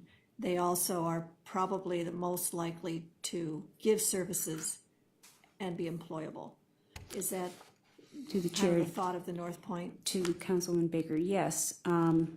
So prior to North Point being open, 2100 Lakeside was the only site we had for the single adult male population. And out of 365 beds, there were a significant number of people who were either previously employed, currently employed, or wanting to be employed. Right. And being in the environment of 2100, it was much more difficult for them to get back into that employment track. So by being in a smaller facility that has, the rooming is, you share a room with, it's a motel type situation, so you're in a better position to, engage with Ohio Means Jobs or towards employment, and move on more quickly. Thank you. Appreciate the clarification. Thank you. Any further questions? Someone could make a motion to move this to the full council, second reading suspension. Second. Moved and seconded. All in favor say aye. Aye. Thank you all for coming out today. Madam Clerk, if you can read the last item into the record. Resolution number 2018-0240, authorizing an amendment to contract number CE 1800167 with Young Women's Christian Association of Greater Cleveland, Ohio, YWCA, for operation and case management services for the Norma Hare Women's Shelter located at 2227 Payne Avenue, Cleveland, for the period 5/1/2018 to 12/31/2018, to extend the time period to 12/31/2019, and for additional funds in the amount not to exceed $2,850,000. Thank you. Good morning. So this legislation amends the current YWCA contract to extend it for 12 months with the additional funding required that has been approved through the 2018-2019 budget process. The YWCA has managed the shelter since May. It jumped both feet into the challenge of operating a 24/7 facility. During that time frame, they've hired and trained over 40 staff. They've learned the housing referral system for rapid rehousing and permanent supportive housing. They've developed a homeless management information capability. They've been challenged to solve many very unique problems. I know that you probably have a lot of questions. Both Margaret Mitchell, who's the CEO of the YWCA, and Teresa Sanders, who's the Vice President of Programming, are here. Teresa brought a handout, which I think you all have, of some of the numbers, talking about the number of people that have been served, exits per month, where people exited to, demographics, and also a very interesting breakdown of the age ranges of the guests at the shelter. I'm happy to answer any questions. I know that I just want to say that Elaine Gimmel of Eden owns that building and does the property management for the building. They work very closely with the YWCA to coordinate the maintenance and the repairs that are needed. Elaine stayed in case there are other questions related to the facility that you might have. Yes, I have a few. Just wanted to get an update of any problems or with access to the showers, laundry, lockers, telephone, or mail or food. So Elaine, those are Elaine questions. Okay. And Teresa, I believe, is speaking for her.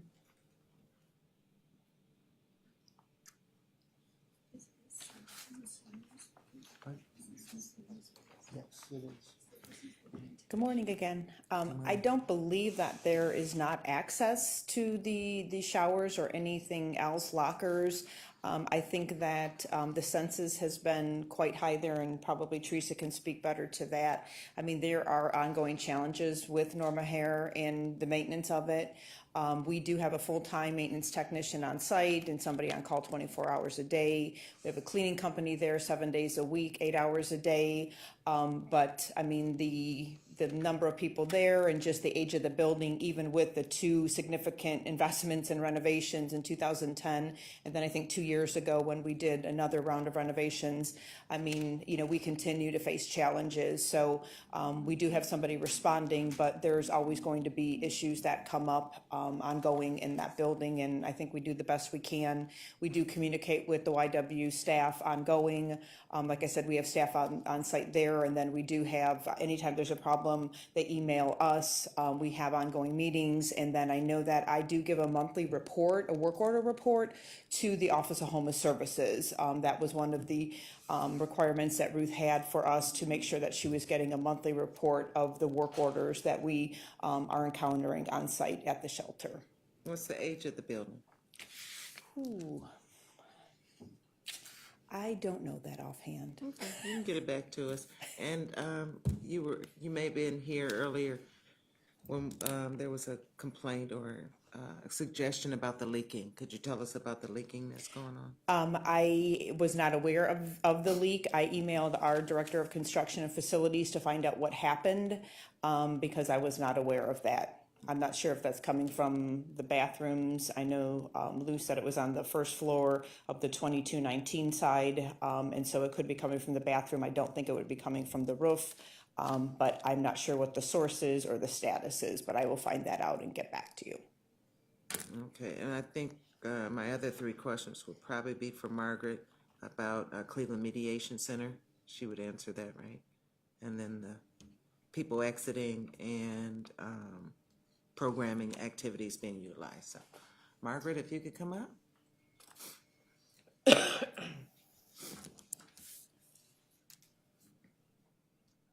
I just had a few questions. Are all the program activities being utilized currently? Yes. I think before, when the previous contract holder, we just wanted to hear how many people really exited, and we didn't really drill down on. So just trying to keep that, stay ahead of the problems, I guess. Has there been a need for the unresolved grievances service with Cleveland Mediation Center? There's a contract where if a resident or guest has additional grievance outside of being handled within you guys, we provide funding for Cleveland Mediation Center, and I was just wondering if Yeah, I think that's an important piece of client rights and mediation at Norma Herr, and so I know that there is utilization there. just hadn't heard anything, so I thought it was doing good. And if you could just tell us a little bit about, out of the 400, I was reading in the packet, out of the 473 individuals, 200 have exited in their 5 months that they've been providers. 273? 200 out of the 473. Good morning. I thought I read two, but I could be. Good morning. My name is Teresa Sanders. I'm the Chief Program Officer for the YWCA, and actually we've housed over 103 guests. Okay. So the other part of the exits that you see are people who have left to unknown, or we don't have any additional information for. But we have housed 103 individuals since May through October.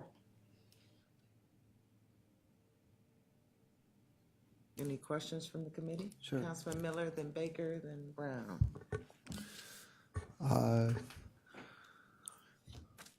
What's the status of dealing with the lack of heat problem that was brought up this morning at the beginning of the meeting?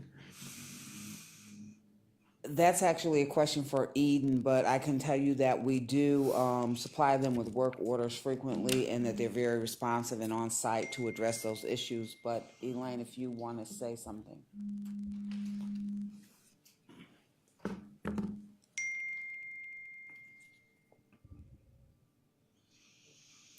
We replaced the heating systems last time on both sides of the building. So if the Y lets us know that the heat isn't working, we'll dispense somebody immediately. No heat or no air conditioning would be an emergency call. So anytime we get a work order request, we go out and respond to it. Again, this building is going to continue to have issues, and we do try to respond as soon as we can. If our own staff can't take care of the repair, then we'll have a contractor come out to do it. But I don't believe we've had heat not working for any extended period of time. I think the power was out, was nothing to do with the building. It was to do with the outside due to weather, other conditions. And we do have a generator that we raised money for to have on site, but it doesn't work the entire shelter. It keeps the kitchen and dining room and emergency lights going, so that at least there's some areas that, have power to them. That could be one of the issues of where, there was no heat for an extended time because of the power being out. Okay. Since YMCA took over, have you made any changes to the way that grievances are handled? Absolutely. I can't speak to change what was there before, but I can tell you what we've done.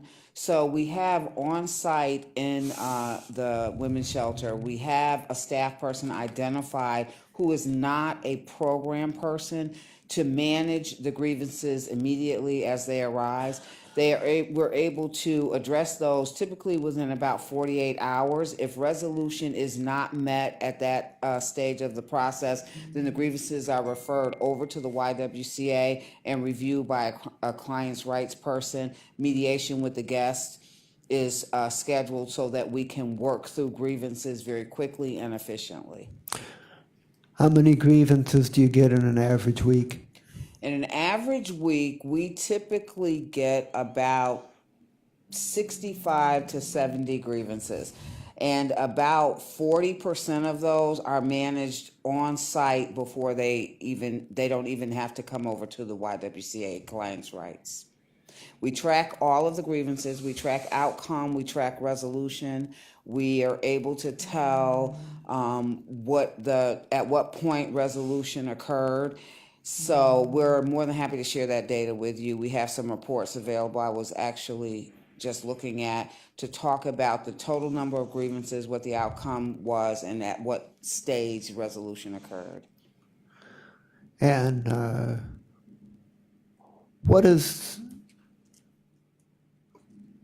your policy regarding drugs and alcohol on the premises? So we only have 3 rules, and that's one of them, that you're not allowed to use or sell drugs or alcohol on the premises or on the property. We have not had witness to people using in the building. We've seen people using around the building, outside, but we have not observed or been able to have visibility to any drug use or alcohol use within the building. And do you have a policy that when everyone leaves the shelter, that before they leave you have an exit interview and ask for their feedback on what was good and what can be improved? We don't have that policy right now, and I think that, we can look at how to make that happen, but what we are doing is we're hosting focus groups with women who are in the shelter. The focus groups are facilitated by non-shelter staff.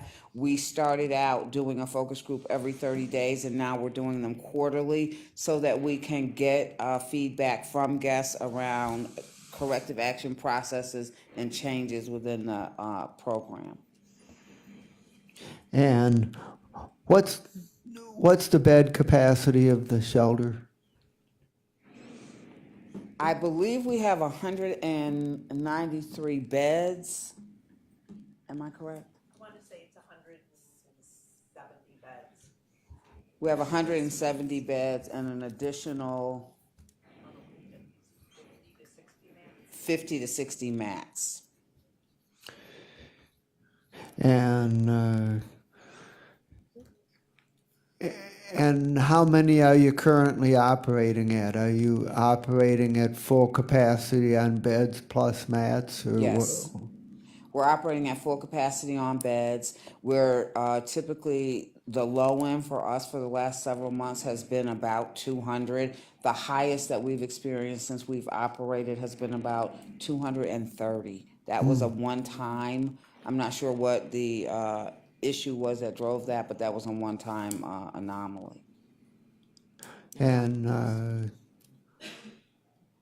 are there now sufficient lockers for everybody? We're moving in that direction. So You're not there yet. We're not there yet. We are moving in that direction. We've created some personal totes for people that support the safety of their personal belongings. So we're moving in that direction. So how many lockers do we currently have? I'm not sure of the exact number. I could get that to you. Please, okay. But Okay. the lockers actually take up space. Yes. All right, so I think we're maybe at that capacity. I know we had two more quick questions and we have to wrap it up. Baker and then Brown. Yes, just for clarification, at the beginning of the testimony, it was said there were 103 between May and October. Yes. So that was 103 that you are housing? Yes. So where does the 200 come from? How do you go from 103 to 200? That was a total number of exits from the shelter. 103 was? 100, it was more than 103. It was Okay. the 200. 103 are those who were placed into permanent housing. Oh. The rest represent a group who left the shelter, didn't return, left the city, and we don't have access, but they weren't housed by our staff. Okay. It seems that 65 to 70% per week of grievances seems high. Are those sometimes just very minor things? Yes. Light bulb changes or, so if you were to maybe take some of the real menial things that are instantly changed, where would you say your grievances are if you take away those that are easily resolved? So there are actually two categories. There's a category of what I would call easily resolved, and then there's a category driven by psychosis.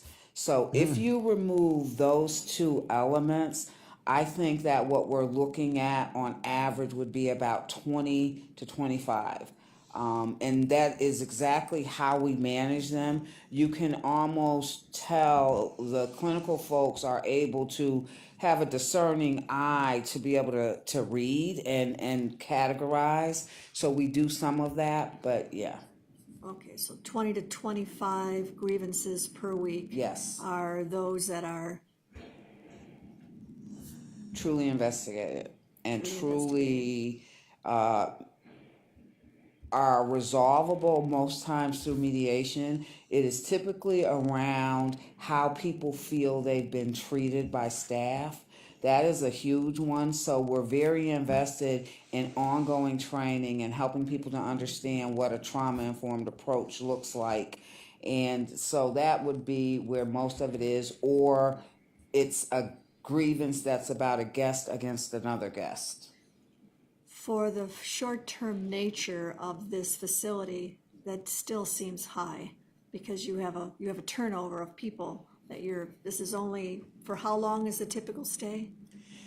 I don't have that data in front of me, but I could provide it. But what I can tell you is that we do have about 80 women who are not short-term stays. Okay. And when we look at we can look at the grievance data and even show you a group of women that are what we call long-term stayers that are sort of repeatedly in the grievance process versus a woman who's had no shelter experience and is showing up and filing a grievance for the first time. Okay. You could provide that report for us. Yes, I can. Just one to the manager of the center. If you were to rate your center, understanding that it's an older building, there's a lot of turnover, you're limited in funds, all those things, would you say, though, overall that your building is good, fair, or poor? Where would you put? I wouldn't go above good. I mean, it sounds like you struggle to keep it, unless you think that it's in an excellent category. I would not. I would probably say fair. Fair? If I had to rate it. I mean, I apologize that I wasn't prepared. The contract for Norma Hair for us isn't on the agenda, so I definitely can get you more information, including work order, types, numbers, all of that to share with you. Would you say you're good to fair or fair to poor?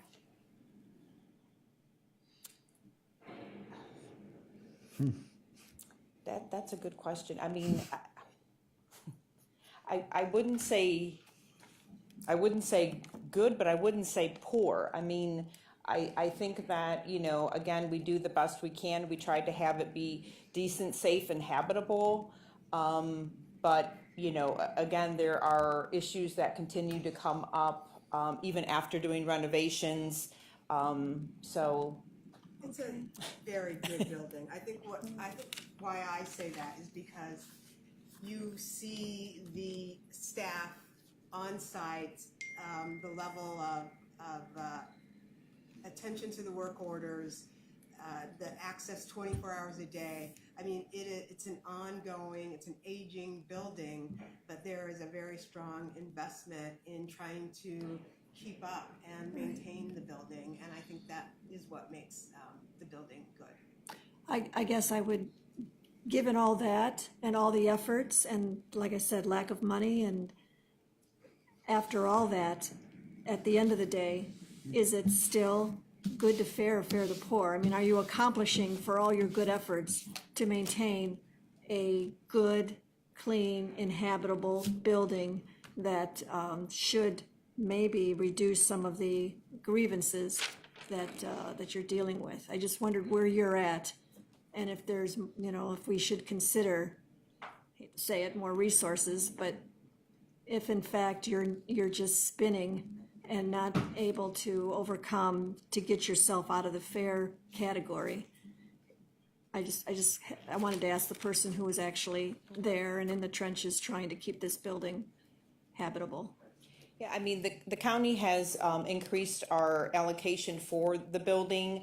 Because the county doesn't own it, I know that you can't put in capital dollars for it. And I think that, we're able to do the daily maintenance and cleaning, but I think that there's probably still some capital items that need to be done. Even with renovating the bathrooms, I think that we still are having issues and need to do more work. So we're trying to get numbers on that. Because last time there was the opportunity through the state to get dollars, and then we had to fundraise, the remaining dollars for that. So I think we're trying to kind of take a look and do an assessment ourselves of what are the ongoing issues, what are those dollars attached to that, so that we can be thoughtful in our planning, to help to maintain the shelter. But are there bigger ticket items that we can't get from the county that we need to go elsewhere? But the county has been very, very good about, trying to give us more dollars when we needed to, increase our staffing on site, the cleaning on site, which has helped. But again, I think we continue to, to struggle with keeping up on everything. And I'm not questioning the efforts. I'm just questioning, are the efforts showing the end result? That's all. That, can you say today, with all these efforts that we've all made to try and improve where we're at, would you say that we are successful in giving a good to fair or fair to poor environment for those that are in need? That's what I guess I would like to know. Councilwoman Baker, perhaps a feasibility study to take a look at the building. Okay. As the director said, I think taking a long Excuse me, Ms. Mitchell, view can you and speak not into the being microphone, surprised. please? Ms. Mitchell, in the microphone, please. Taking a longer view and looking at the feasibility study, that way the council could be planful with the city and the community around the needs. Okay. All right, thank you. Councilwoman Brown? Very brief. With the number of calls that we used to get as far as emergency reports, is that relative to the grievances? Can you speak to that at all? Emergency calls, there used to be a spike of calls for police, fire, ambulance. How is the same, gone down, increased? Right now, it's pretty much the same. We're tracking that data point. We haven't seen a significant decrease at all. Okay. Part of the challenge is, so the call can generate from anywhere, including the guests, and guests often will call an emergency service provider. I think we've seen a decrease in calls to police specifically because of the security team that we have in place. But around the paramedics and fire, I think that it's about the same, but I can also provide data on that as well. Okay, thank you. And then I'm guessing, and maybe you can help us understand, if when there are grievances, and I would imagine that sometimes these grievances would involve multiple people, are they identified as a separate grievance, or when there are multiple people involved, does each person get a grievance? You follow what I'm saying? I do. Okay. I do. So we really track the grievance by the document itself. So if one person files a grievance, but it involves multiple people, we will interview multiple people and mediate with multiple people, but we track it as one grievance. Okay. And last, I guess the rest of my questions can be answered when we actually see the report. So if there's a common, I'm guessing they're repeat offenders, repeat incidences on a daily, and so you're kind of monitoring those type of things. Yes. Okay. All right. And then lastly, with regards to the budget, is there any way to identify, or you may have said this and I may have missed it, what amount of money is being allocated towards programs, administration, versus, staff? So can you speak to that? I don't have that detail in my head, but I can speak to that. I would really need to, it's largely funding staff who are delivering the services in the program. So the case management staff is a good example. So we were able to house so many in a relatively short period of time because we have 8 case managers who are doing this work and very focused in certain directions. So I can get you some information to answer your question with more specificity. Okay. And finally, Councilwoman Conwell, if we could maybe request a report that would identify some of the maintenance investments that are being made over the course of time, if Eden could let us know, or if you could, even outside of the cleaning services, but some of those expenses that you talked about that can't be covered by our capital expenses, I think it would be advantageous just for us to kind of know what type of annual investment is going into those type of things. Thank you. So 2 reports, one from Teresa, which will be the grievance report, and one from Elaine in regards to the maintenance. Is that good? All right. Any further questions? We must move on. And is there someone that can make a motion to move this to the Second. second reading suspension? We have moved and seconded. All in favor say aye. Aye. Thank you very much, everyone, for attending. This was a marathon. It would have been even longer if we would have saved this for the next committee date, which is December 5th. Happy Thanksgiving to you and your family. Wednesday.